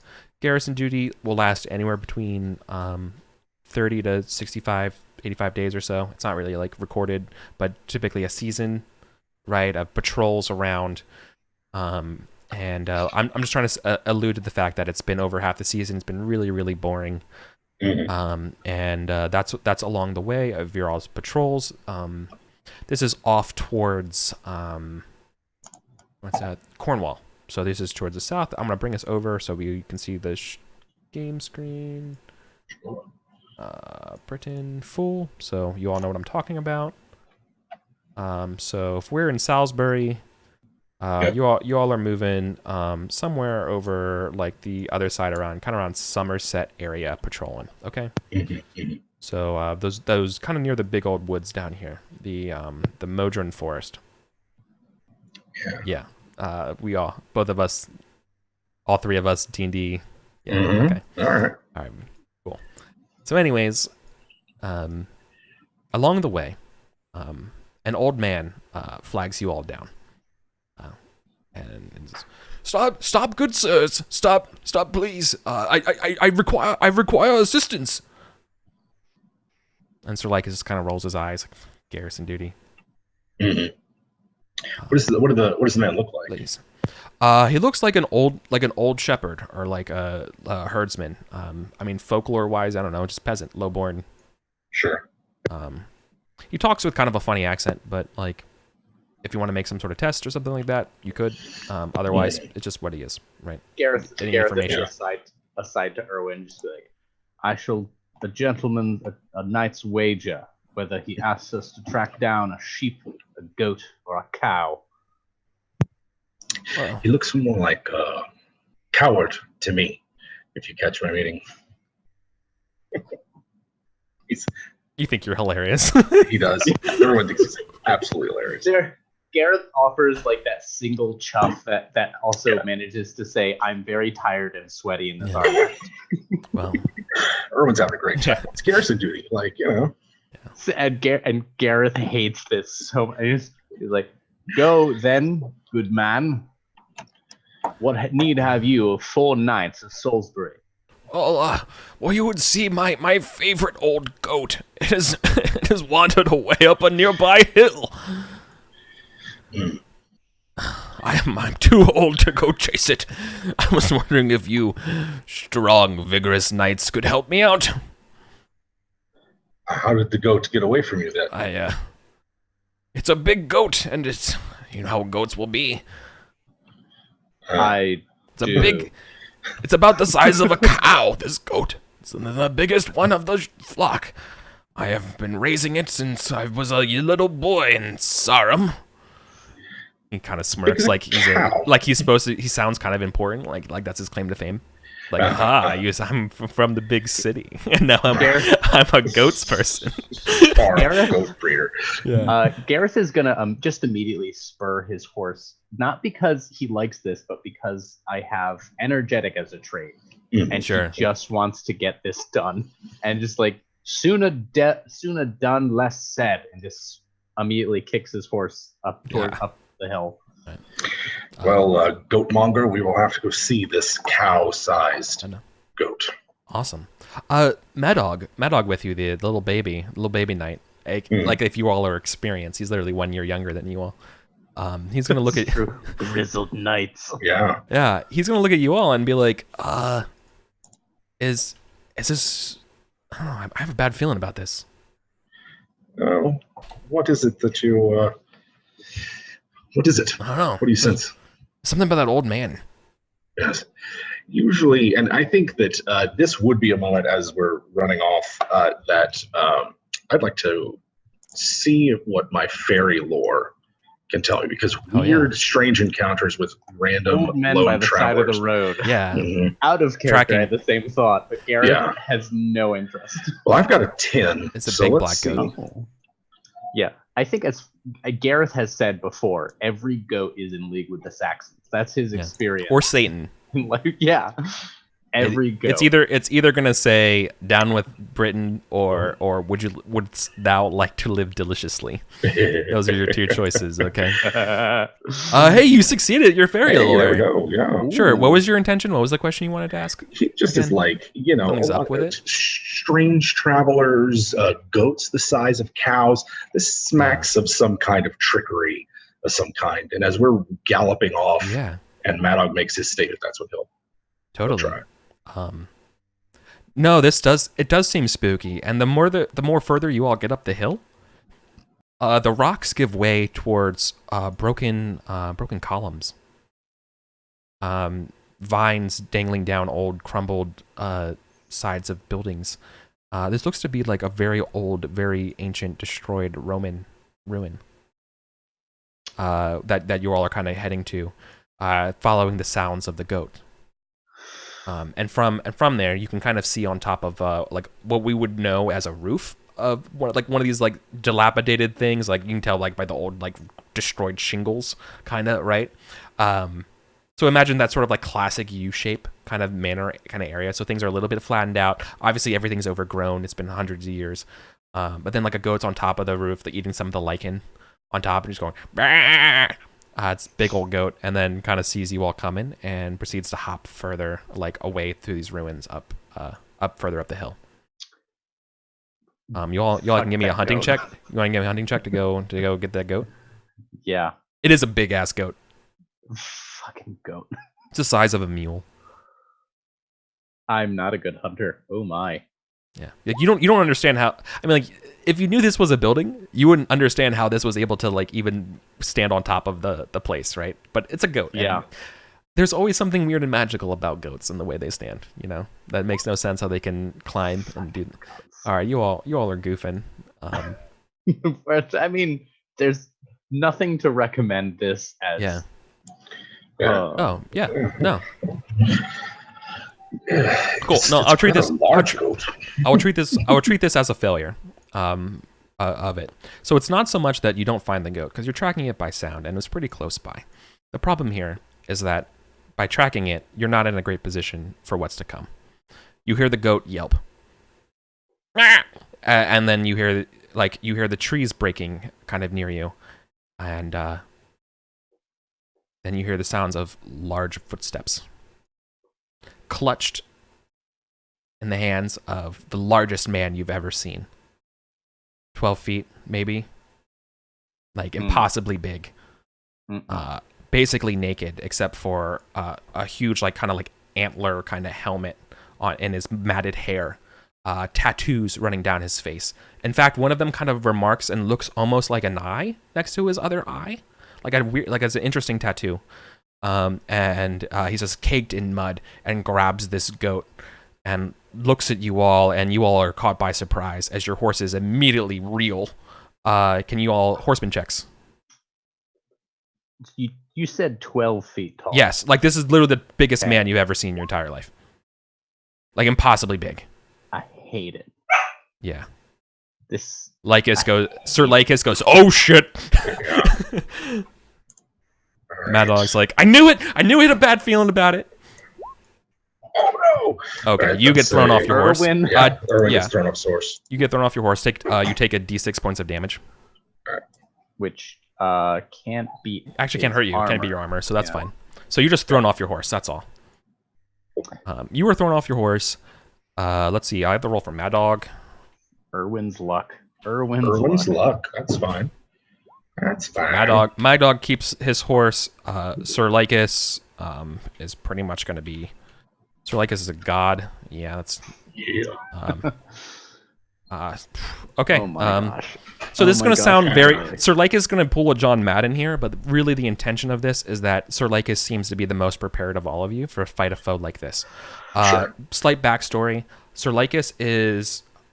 Their house is kind of like what we would consider like the most spookiest house in Salisbury and Manor, and he's fought kind of sort of like the ancient spirits and the druids and stuff for a long time. And nice. That's sort of his thing. And so while it's going to sound John Madden-y when he's like, don't let it grab you, it's actually going to give you confer a little bit of like, oh yeah, that makes sense. Like he's actually tactically, he seems he knows what he's doing, right? It doesn't sound just like obvious advice. All right, yeah, that's me as a GM. Advice right? And more the like tone, like he doesn't feel like this is out of control. That means that I can panic less. Yes. Ooh, yeah, that's a good point. Yeah. Yeah. No, totally. And actually, like I think Erwin might are we all springing into action? Mm-hmm. We're fighting this thing. Okay. It's got the goat.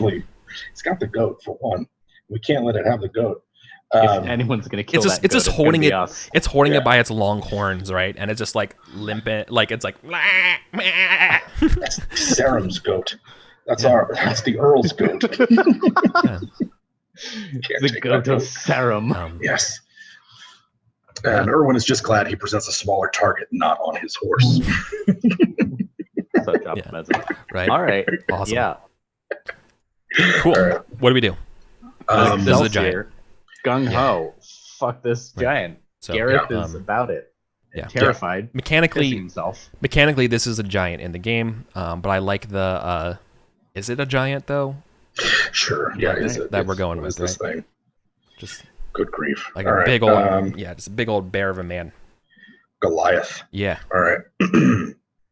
I think then that Erwin is like if they're mounted, then their lance is going to be great. The best. So Erwin is just going to focus entirely on defense if this thing tries to come at him, swinging his sword to sort of like keep it at bay and the like. I'm not sure what that's. There is a defensive action. If I can either that or like if I can set them up for a better attack, that might be what I do. Okay.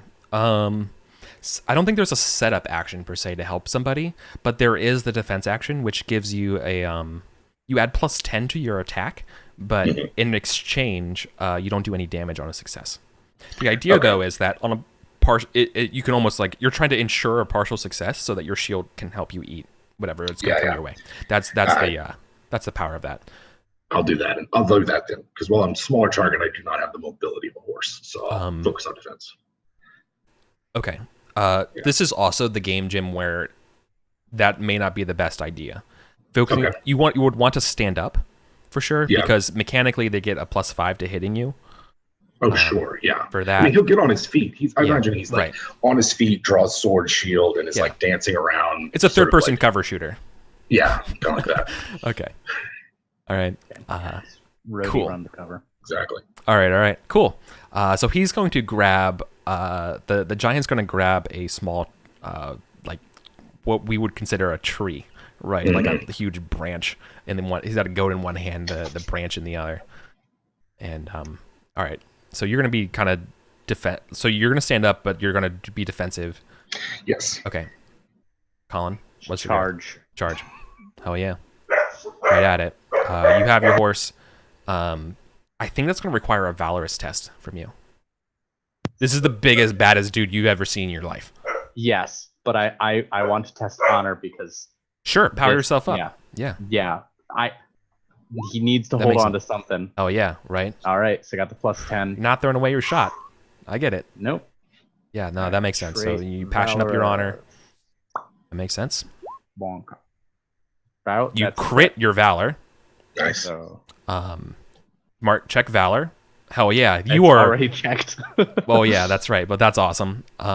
This is awesome. That is so good. I mean, that's like, I don't want to be the anime thing of like the sun hitting like the pit of your lance, like shink, like kind of thing. But you know, you absolutely, you do not hesitate. No, what it is, you should get at least you should get 30 glory. You are the perfect, like if someone else would rewriting a poem, you are the perfect position of like your horse, like you steadied your horse, lanced out, charge, like ready to go, right? It is a picturesque scene, right? If you were like, this is perfect, right? This is what's illustrated on the front of the manuscripts. Yeah, right? Sir Gareth, like the horse, like is nervous, and he rears the horse himself. Yeah, and he's like, when others might run, we remain, and whips his course forward. Yeah, do it, my friend. You got the bonuses. So it's a one-time valor test to make sure you can fight it. Okay. Right. All right. Now it got. Come on. You don't have to do that continuously. That doesn't seem right. Rolled damage. You did roll almost. Yep.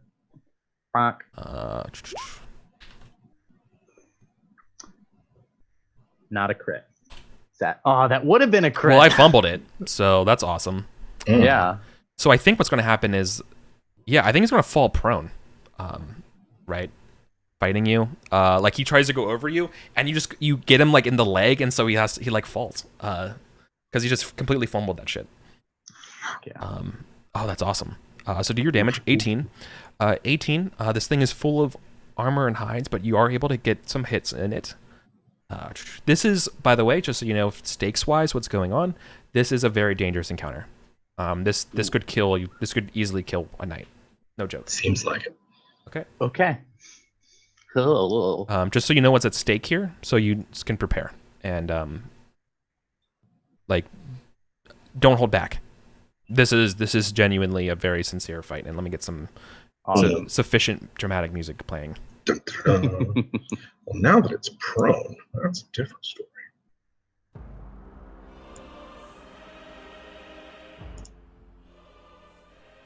Yeah, so it falls down. You ready? So, Jim, it just inadvertently didn't work. So then, next turn. He's already on his feet and sword drawn, and will go to attack this thing as it's on the ground. Yeah. Okay. Your horse isn't going to be able to help you, so you're going to be technically under it. So you're going to be taking a -5 to your attack. Technically under it. Okay. On a horse, you're about the same height, like in terms of the game, but okay. Do I have to roll Valor for it as well? Yeah, Valor, absolutely, to fight it. Yeah. All right. Let's see what my passions look like here. I think that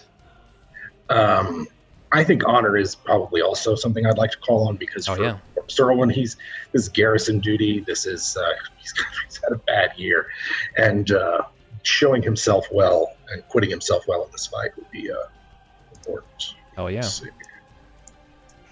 All right. There we go. I like the idea that like it's so in character for Erwin to like successfully contribute from not on a horse. Like in again, like you're the guy who's behind the guy helping the guy. Sure, yeah. He's over here. Natural born hype man. Yeah. Okay. Crit. Crit. Nice. So I think you There get it we when go. it's down, like when it's picking itself up. The goat's been dropped. Yeah, totally. And you come at it, slicing it, strong and true. Roll your damage. There we go. Oh, I got to actually. Well, technically, it has to strike back at you as well. So it's going to split its attacks. So it's going to have to do 10 to you. It fails. So, yep, you get do your crit. Do the crits. All right. And here we go. That's 17. That's twice. Roll it twice. I think there's a crit button, but yeah. Oh yeah, I didn't click it then. It is just twice though. Yeah. Okay. That's a lot of Wow. 39 damage. spicy meatball right That there. is that is some spicy amount of damage. I don't. So 39, 15. So that's 14 points of damage.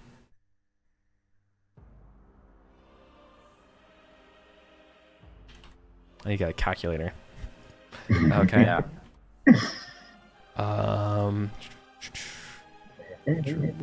Nope. Okay. It's a splash of blood streaks across, but it stands up. It grabs its calf, picks up another like kind of rock or like large kind of like lichen-filled column, and like's gonna swing for the next part here. Colin. Yeah. Yeah. Let's get that bread. Get it. You should check your sword for a crit, by the way. Got it. Yeah. Already got it. I'm awesome. slowly learning this. That's a success, but not a good one. It also That's succeeds. So we tied though. Hilarious. Yeah, that's hilarious. You get disarmed, right? On a tie. You have a sword. It has a rock or something like that. You like, yeah. Oh, awesome. So what it looks like is like when you turn around to come at it, right? It like throws kind of the rock at you, and you have to like parry it, and it just goes flying out of your hand. So all you have is your shield. Yeah. I'm gonna bash its face into that shield. Are there rules for that? I think a tie means a sword gets disarmed. The rock breaks. I don't know. Yeah. That's the rock breaks. Axes, things like that break. Sword gets disarmed. Oh yeah, I'm pretty sure that's how that works when it's a tie. Ties are so rare. Or is it? Yeah, no. Is a tie that you both do damage, but it's a partial success for each of you? I'm gonna look this up because this is now the second time somehow this has come up. Yeah. Why do you keep tying? tying? It's so rare. Yeah. I'm just gonna look it up if you want to resolve stuff with. Sure. Well, I got Mad Dog's gonna test their valor. Yeah, get in here. We're not Fails. carrying your weight. Nope. They fail. I'm gonna make a note in the big old spreadsheet of mine that they're gonna get a fear, passion, fear of giant wild men. Yes. Yep. They got a fear giant of 5. All right, melee. There we go. Basic rules. Awesome. Sir Lycus is like, damn it, man! Get your shit together! And he's going to charge in there. Regular hit. There we go. 23. That's 9 extra damage. Ooh, okay. His blade strikes true. Sir Lycus, knowing what he's doing, that will force a major wound. That is, the threshold has been hit. Wait, no, he hasn't. We're good. Okay. Colin, did you find it? I'm trying to buy you time. Yeah. I just found the section on fighting. I'm in like the special shit. No, I want regular old. What happens? Actions. Okay, exchange blows. God damn it! I have to go to another chapter. Of course I do. They laid this thing out like garbage. Yeah. Chapter 5 is where it's supposed to be. Okay, so it's the chapter before this. When it's a tie. Yeah. Opposed resolution, tie. A tie means the situation is unresolved, and it probably means they both fail. Okay. Let's say both. I think that's you what both fail. We ruled that last time. It's good to see that was. Weapons are broken by a character using a sword. There it is. So there you go. Yeah, you broke the rock that it comes down at you. You slice it. You slice it, but it goes out of your hands, right? Swing. Awesome. Good shit. Okay. Next round. All right, let's do this. Yeah. Where has my horse gotten off to? Make a quick horsemanship test to see if it's around. Let's see. Because we don't bring our that's a crit. We don't bring our squires on patrol. No. Yeah. Oof, So yeah, there's no one it is. here to save your horse. Yeah. All right, your horse is out there somewhere. It's not sticking Somewhere. around. It's not sticking around from this. No, of course not. Of course not. Cool. So then we're testing. I had to split its attacks again against 4 of you. Yeah. Let me see something real quick. Let's see. Yeah, okay. It's angry. So I think it's going to try to focus you, Colin. It's going to let everyone else get attacked, but it's raging out now. Okay. So it succeeds. Had, So it's a partial, but you still crush it. Yeah. So I still deal damage? Yes, you do damage. Okay. Yeah. A partial like that would mean if both succeed, that the defender gets to use their shield. Okay, but it has not a shield. It's got. But you did a crit though. Oh yeah. Ooh. Yeah, I did. So I'll roll that again. 23, not bad. 33 total. 33. I'm math good. I'm math all over. Okay, that will bring it down. I don't think it's going to be able to survive this. Let me test. You might have just done it.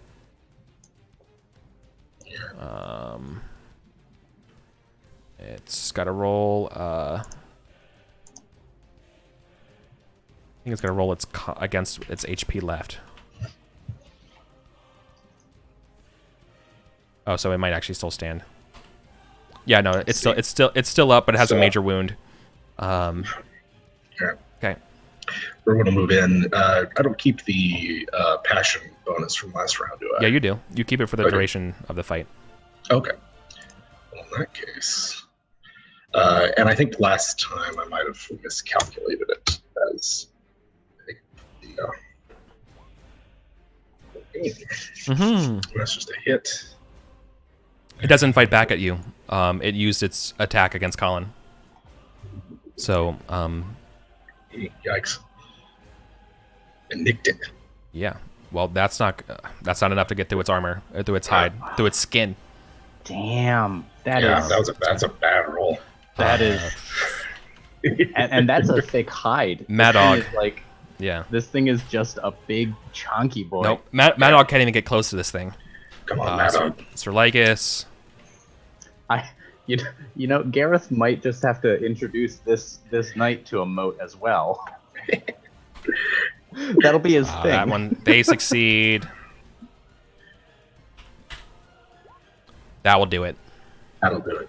There you go. Wait, no, that's only Oh, we got one more round. 12, Get us. 14. I'm terrified of it. No, right. With a tree. Yeah, With a fucking tree. he fails. That was the answer there. What does he stand up from the major wound again? And it's against the damage. It's HP left, and it's not, and he fails. It's not. So Alright. this is it, like trying to get up and like staggering yeah. and then slipping finally. Yeah, and I think it's the moment when you all kind of like finish it off. Yeah. Yeah. And there's like that panting. And then like the goat's on top of a building or like one of the ruins like and you all just like look at each other. Gareth rounds on Maddox and like turns horse and looks him and goes, "Get the fucking goat. If you do nothing else, you will do that." Awesome. Cool. Smash cut back to you all bringing the goat back to you find your horse as well. It just takes some time. Yeah. That's fine. What the is your goat. horse's name? You know, I don't think I have ever named it. You're killing us. You're killing us, Jim. I know. Ruining the Is game. there My is there a immersion. table? My immersion. My immersion. Do you have a table? Yeah. No, I don't. Not for horse names yet. All right, I'll find. Roll on the Saxon table. Yeah, Thanks. I'll roll right. on the Saxon name table. Do it. Let's Ass see what we lion. get. All right, I'll do That's it. fine. Sure. Why not? Ailered. Ailered. All right, I'll call him that. All right, Ailered. He'll name his horses after Saxons. Okay. So you return the goat to the goat herder, who's stroking their closely shaved face. Goes, yes. Thank you, you knights. You have done it. Yes. How did you? Oh, it looks like you. This goat has given you quite a run. Yes, it did. How did it? Again, how did it get away from you? Was it taken? On these, just these old bones ain't what they used to be. Yes. And Be careful then out here. These. Is no one going to say it? Like Gareth is looking to the others. Is no one going to say, did you know about the giant? A giant? That doesn't ring any bells to me. So when you were Thank you. standing here and you heard from the round top of yon mountain the clatter of battle, the bellowing of some giant hellspawn, you thought we did battle with your goat. I thought that was your belly, young man. Yeah. He's clearly. Don't laugh. He's don't being. you dare laugh, Owen. Can't help it. We can't help it. You will do. You will do. Just come through out of our first battle with a giant. How can you not?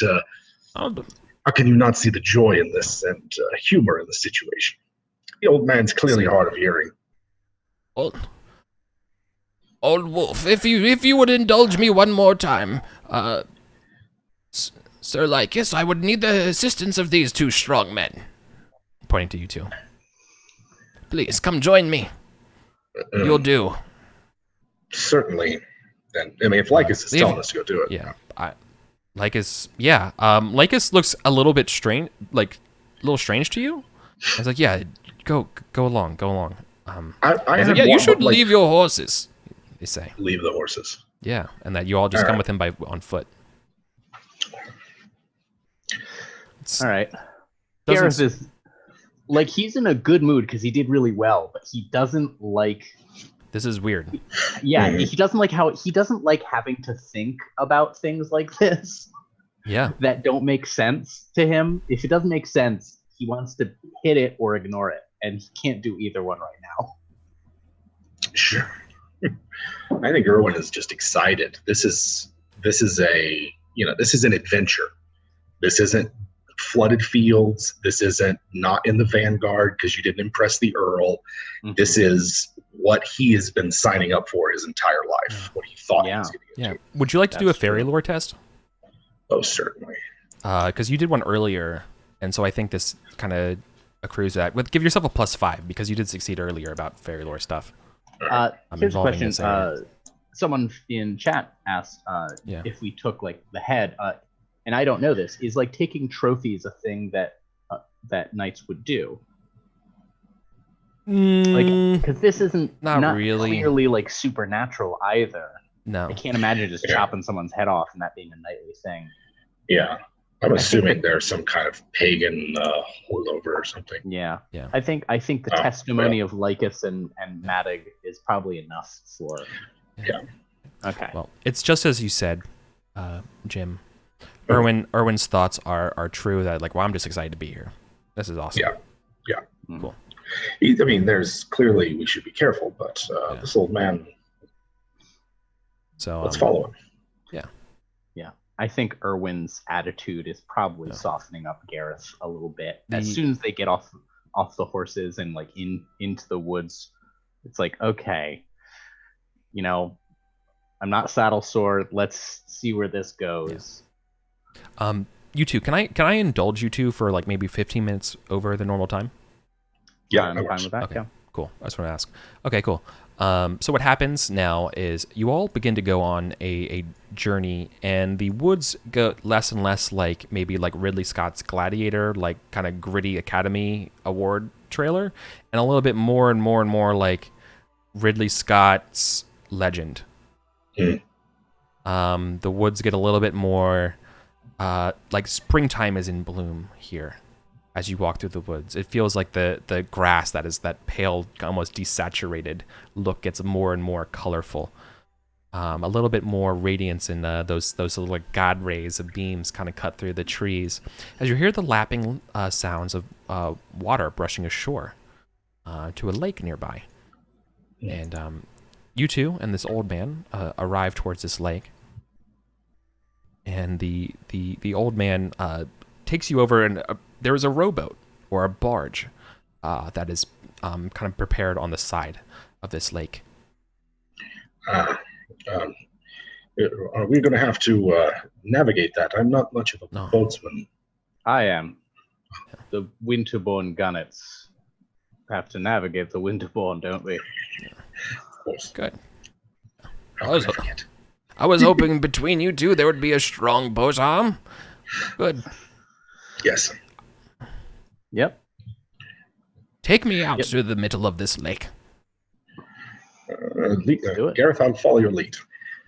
Yep, Gareth will climb on, and I have boating 10, so I know how to use a boat. That one. So you know what a boat is. Yes. Yeah. Awesome. As you all get upon the lake seems bigger than what it was, and you begin to be surrounded and ensorcelled by low-hanging mist and fog above the water. The side of the shore goes away as you're surrounded by fog and like mist, right? And this old man doesn't seem bothered by it whatsoever. How are you two doing? I think Erwin is nervous, excited, and probably a little just sort of like, is this happening kind of moment. Yeah.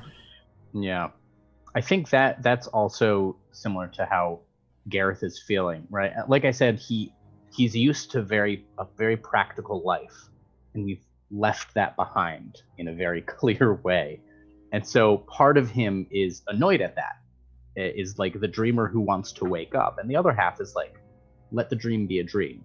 And he's kind of looking towards Erwin for that, like, let the dream be a dream attitude. That I think is No, that makes perfect sense. And I think maybe it's like just your adrenaline and stuff from the fight or whatever. It just seems a little strange until you hear the sounds of a repeating chant being whispered by this old man under his breath.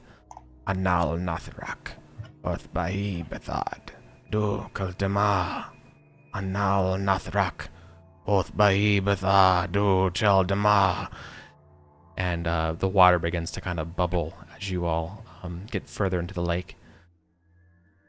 And then he like crescendos his voice. Anal Nathrak, Oth Bahi Bethad, Du Chaldenma. And the lake begins in front of you to ripple until a shimmering radiant hand comes forward, preparing with a giant sword, gleaming, glistening in the light, where there's none can be seen with the mist. And this hand gives the sword to Merlin, whose glamour goes away and is the man from the feast. Oh, fuck. And then we wake up in our bed. You do, right, and then you wake up. And he's like, very well. It's like, good job, knights. And you do, and like I think that's what it is. I think you all wake up in your manors. Oh shit! Like back. Oh shit! All right. Yeah, like it's a dream. Huh. And that's the adventure. Let's do some winter phase. If you don't All mind. right. Yeah. Good shit, everybody. Give all yourselves 100. Give yourselves 200 glory for the fight with the giant and the sword. Nice. You have claimed Excalibur. Or did you? Was it a dream? Isn't that good shit? Do you all appreciate? I'm That's really awesome. appreciating like the weird "is this real or not" kind of thing. Yeah, we talked about it. Yeah, He. this is my first attempt at okay. it. So Oh yeah. Okay. All right. Yes. Oh no, that was great. That was great. I think Erwin's first thought when he wakes up is of needing to speak to Sir Lycus. Yeah. Like he seemed to know what the giant was. He had a weird reaction when we were asked to go off, and I think he might have answers, but winter sets in clearly. So let's see. Yeah. yeah, but for next year. Good shit. Okay. Yeah. Bring you over to the winter phase. I'm imagining Gareth like waking up, like going out into his hall, this big empty hall. It's got servants, but like it's just him, and he like sits in his chair, and some bleary-eyed servant that comes in and is like, "No, what's the matter, Sir Gareth?" And he's like, Some may be torn asunder left and right by the strange fey goings of history, but we remain. The servant's like, did this guy just go crazy? And it's like, I'm going to get you some mulled wine now. Yeah. All right. We're going to ignore the solo scenario and stuff like that. I prefer doing that in the beginning of next session. I think that's more fun. I like that as well. Yeah. So hopefully you enjoyed that part. So let's do experience rolls. Everything checked off. Make your tests for it. Again, if you roll above it, you succeed and you get it a higher. Okay. It raises. All right, let's see. Damn. I don't think I had 2 checks this Damn. time. Somehow, I still don't hate the Saxons that much. Wow.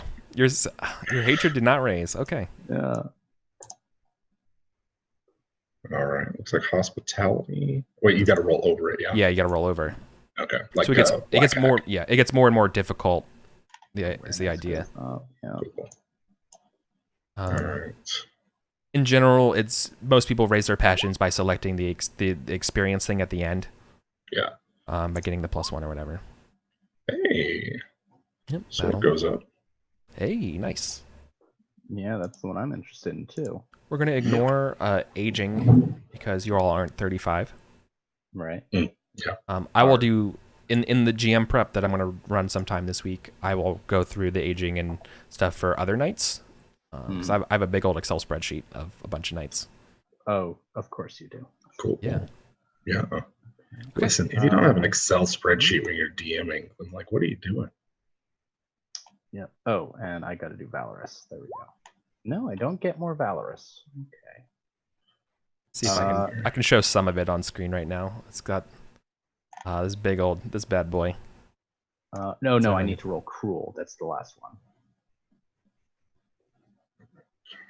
Also, Colin is the one who's been designing the art for the little the coat of arms. Everybody, so shout out to Colin.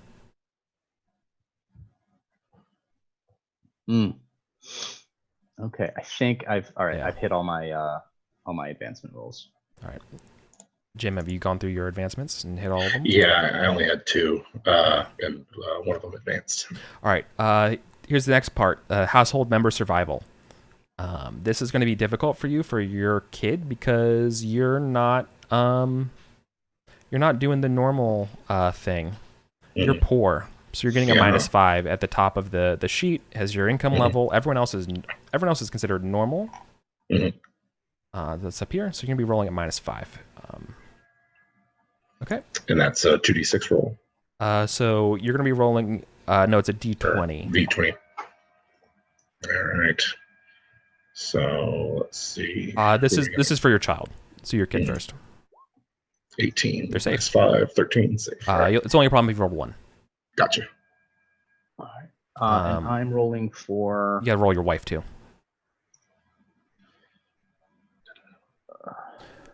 This is for. Did they get the minus?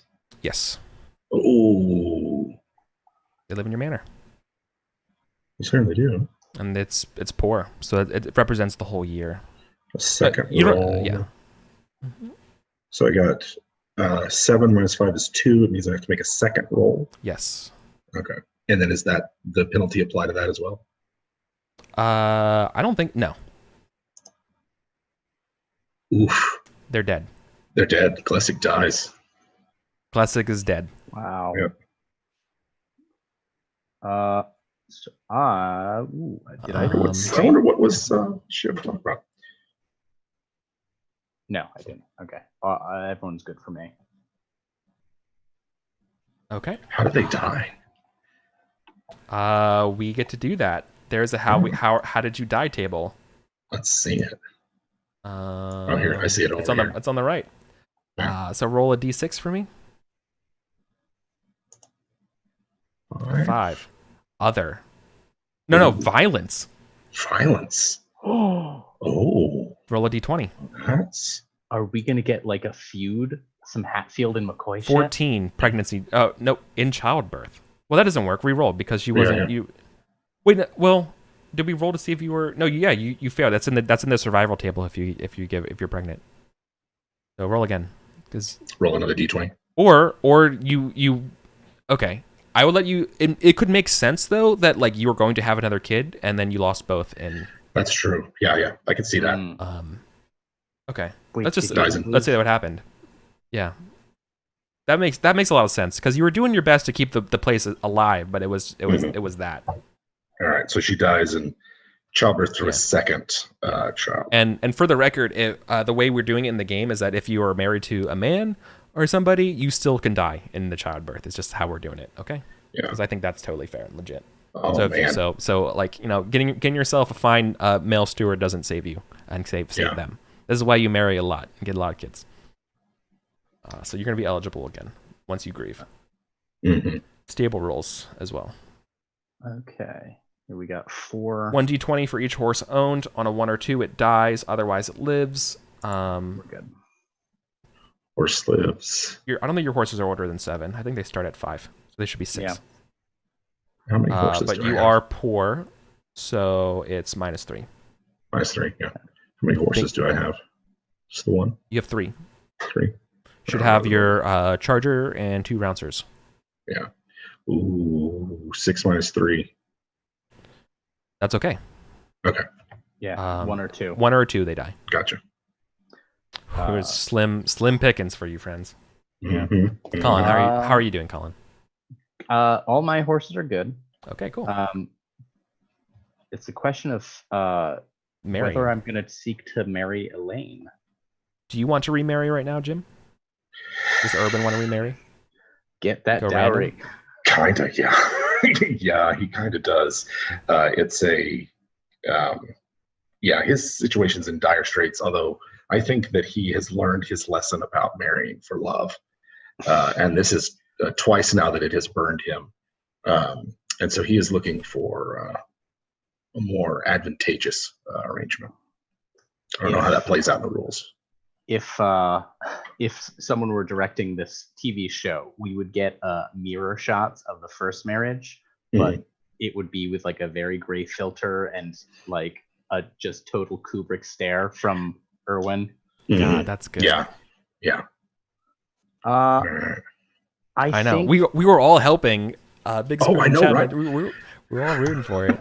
I don't think it's really So how does this change if I'm trying specifically to marry someone? I think the answer is going to be a loyalty or lord check. Okay. And can I spend money to woo or gift? Yes. To get the bonuses? Yeah. Okay. One per. By my calculation, I have 3 right now in the pocket, as it were. I think you should have 5 bonus. because you don't have a wife or kid, so you should actually get 2 extra. Oh, okay. Yeah. Because that goes to supporting your immediate family and stuff. And as we figured out last week, that your actual knights don't live at your house. Yeah. Then I'll spend 5 to auto succeed. Right. I've got loyalty. Well, 5, I think 15. as long as you don't roll a 20, right? Yeah. Okay. Just don't roll a 20, and then. Oh, thank Christ. I didn't want to Erwin that one. Yes. Okay. This represents you sealing things over with Earl Roderick, with Lady Elaine. Yeah. So I think I go to like for the official courting, like where you're supposed to meet and talk with them, right? Yeah. I think Gareth is super blunt with her. He goes, Okay. Lady Lane, I shall not love you. What years pass shall not be filled with my love, but shall be filled with my devotion. My considerable energies and vigor shall be bent that you want for nothing, and your glories rise as shall mine. What lovers you wish, you shall have discreetly, but you shall not have my love. And if you require that in any manner, then this shall not go forward. But if you wish for a good life with a devoted husband, that you shall have. Awesome. She takes your hand. She has 4 domain manors. What? Up for grabs. I thought I was just going to get a big dowry. I mean, I guess I do. Oh. All right. Yeah. You are now a banner at night for sure. I'm a banner at night. I'll have to figure out what those are in the weeks to come. But congratulations. Yeah. She has 1,258 glory, so you gain 100. You gain 10%, so 125 glory. Okay.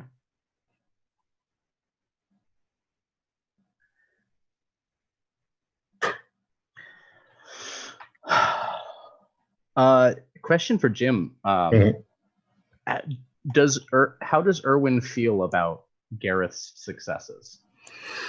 I think that he's both like, he probably has mixed feelings about them, because he is happy that his childhood friend, is doing well and seems to be on the rise. But I think that maybe he's beginning to see them parting ways, and that the friendship and loyalty they had for each other that this could be a wedge between them if Erwin's fortunes don't change as well. Yeah, I asked because it's whether or not like you want to play through that breaking of the fellowship. Like, because I'm fine with Gareth kind of turning into an asshole and forgetting about his friend.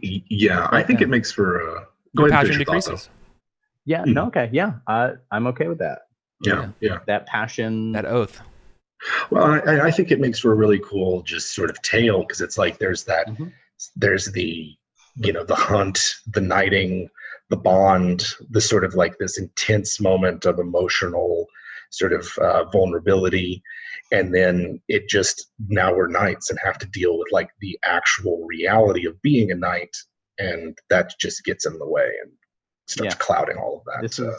Romanticism. This is the knightly version of in high school being like, oh, we're going to hang out all summer. Yes. Yep. You got it. Yep. It's exactly that. Yeah. Yep. That's what I was thinking. thinking. Got it, right? Okay, cool. That's awesome. So I would like to try my hand at the dice again and see if maybe my luck changes. Okay. And he's just going to, I'll roll for a... Guilty. So loyalty to your lord. Loyalty to my lord, +1 per 1,000 glory. Fealty to your lord, +1 for every point over 15. I got a 17. So I passed my loyalty roll, and you get a 6. All right. You get a daughter of an esquire, so you don't even marry noble. Oh, this was my loyalty roll. Oh, that's your loyalty. Yeah. Because then I get, and then I can do the, I'll do the roll. A passion? To gain permission. To gain permission. Yeah.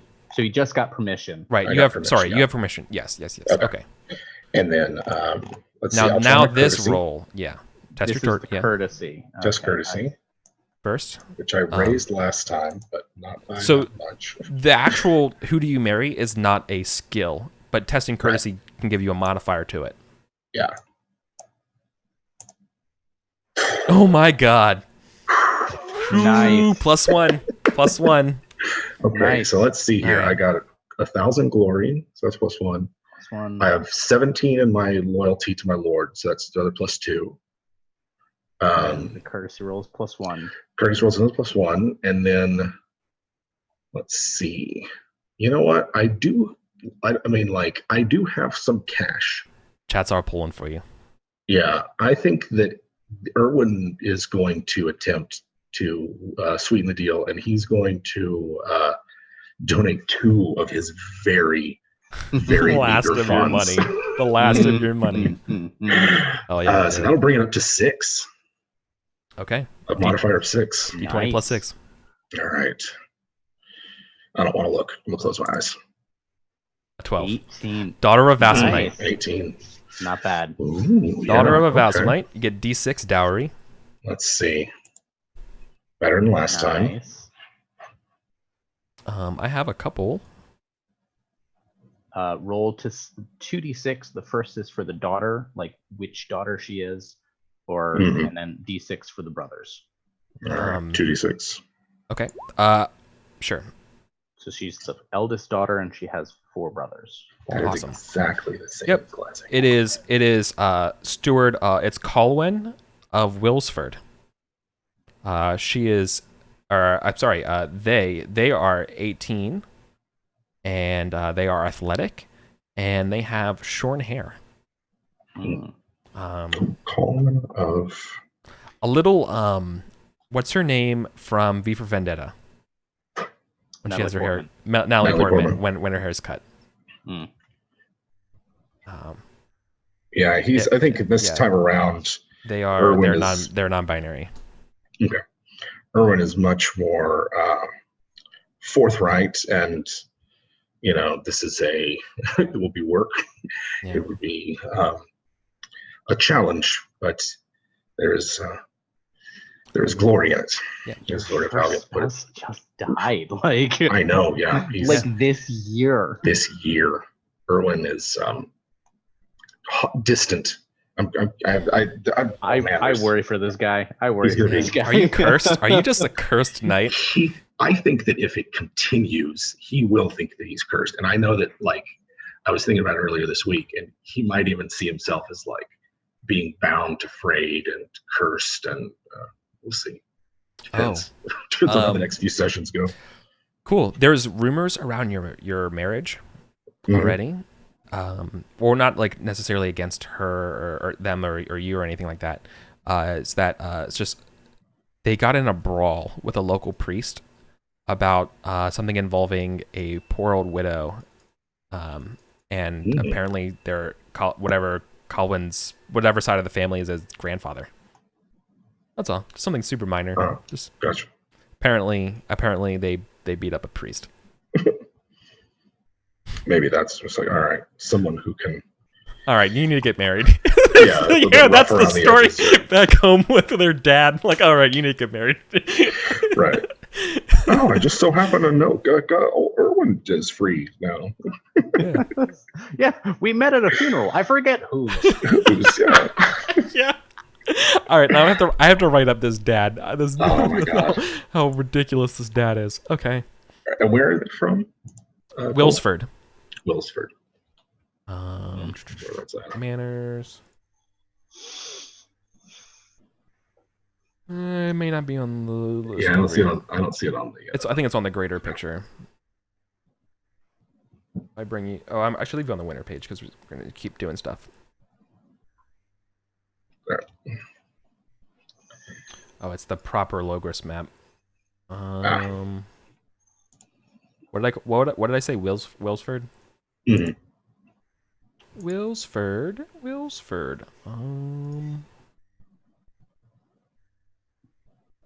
Anyways, we're wasting time. I'll find it later. That's fine. Yeah, we'll find it later. Oh, there it is. It's up. Oh man, it's up near Ambrosius's Dyke. Wilsford is up near Upavon, the town of Upavon. Oh, They're way up there. Way up there. All right.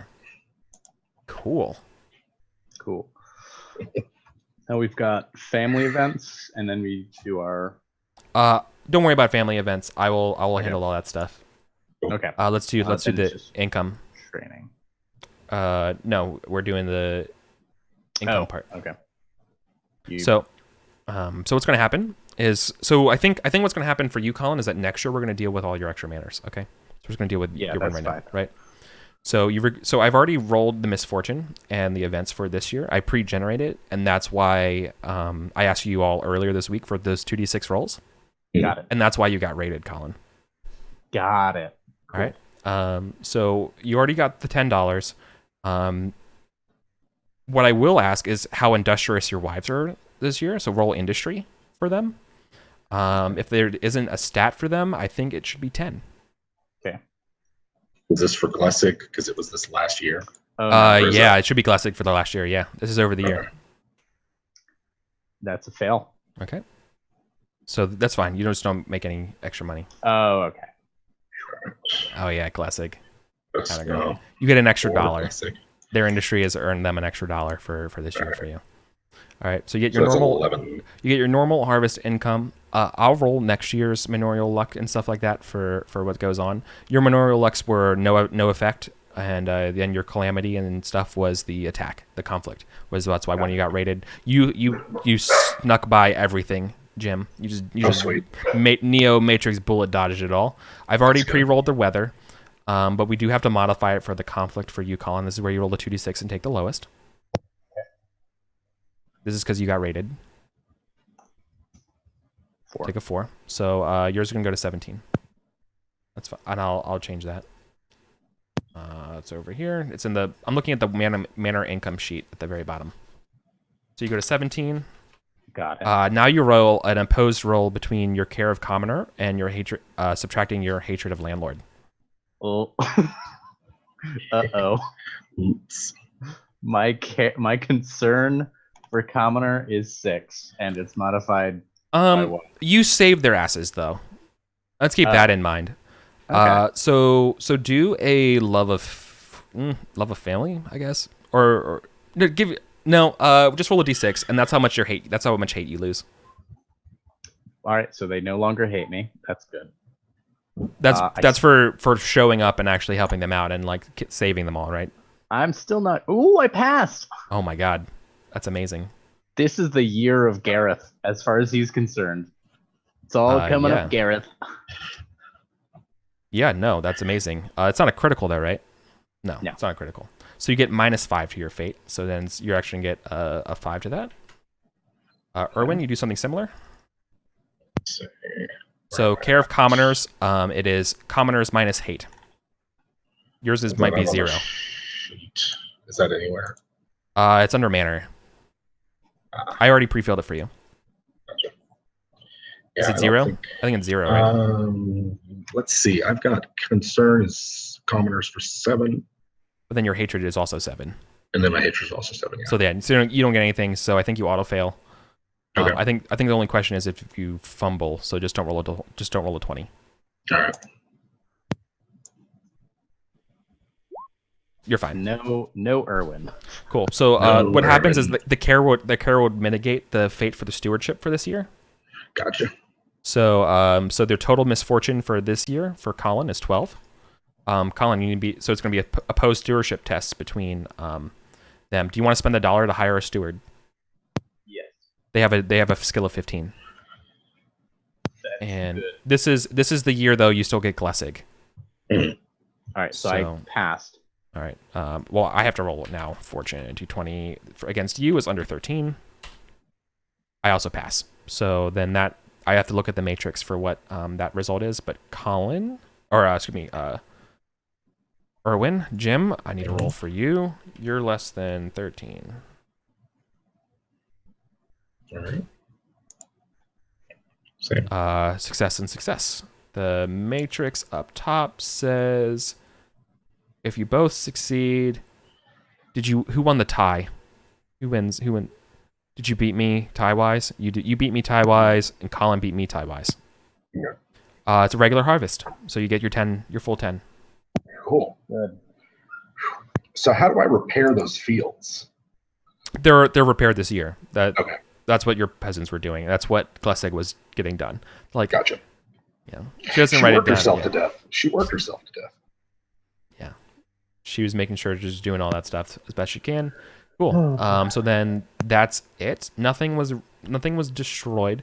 Is there any sort of improvements y'all want to do money wise? So you get $10. So that means your expenses though are basically 9 for Jim. Now I'm at 9. You're at as 9. well. I'm going to be banking it. I think I have Sure. plans Same. for it later, but this year, no. Sure, I mean, Same. that makes sense to me, right? So regular harvest, 10 income, 9 expense, 1 in the treasury. Okay, so I think by my calculation, after dumping a bunch on getting married to Elaine, I should have 2 left over. Yeah, that makes sense to me. Yep. Cool. In my dowry and the extra 1, I got 7 left over. All right? Yeah, I think with the dowry. Yeah, that's right. Yeah. Good shit. There we go. There you go. Things are turning around. Oh, there we go. All of chat is super excited that things are turning around for you.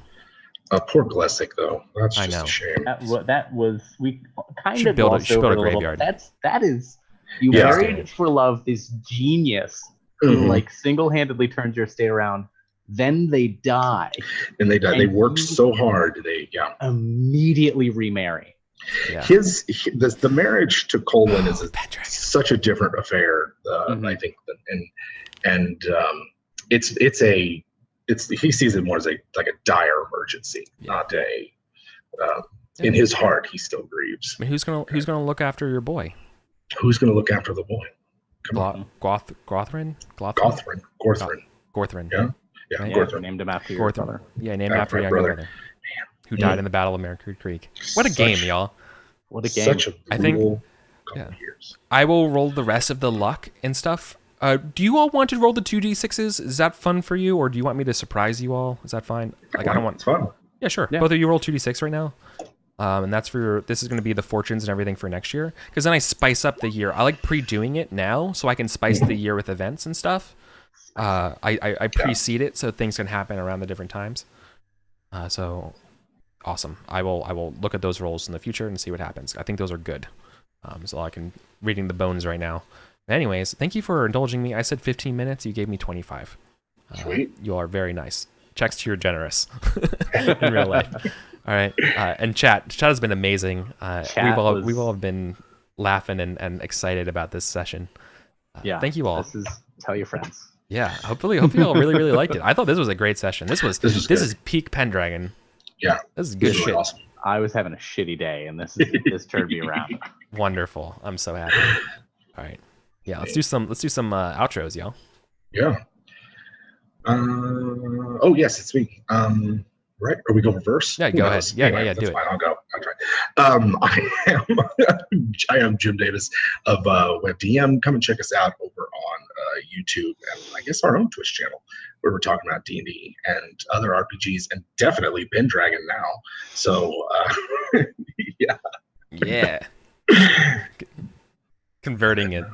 Yes. You got to convert Pruitt. Right. That's it. Bring me on the show to opine about Arthuriana. Yes. Lovely. Oh, yeah. All right. Colin. I'm Colin Vulcanet. I'm one half of the Phantom Roll Booth, a creative firm of me and my partner. We do RPG and RPG adjacent stuff. You can find me here on Saturdays playing Miseries and Misfortunes with Eric. And on Thursdays on Unmade Gaming, I run Simbaru, a really neat Swedish RPG. That's what I'm up to. Eric. Oh, that's awesome. Yeah. So, hey, everybody, it's me, EricVulgaris. This has been my 3rd episode here of Pendragon. In addition to doing Pendragon, I'm also a player in a Wrath and Glory game that's coming up in about half an hour over on Margaret Crone's channel. So I'll be doing that. I play Katachan, which is basically someone straight out of Predator guardsman. So that's super fun.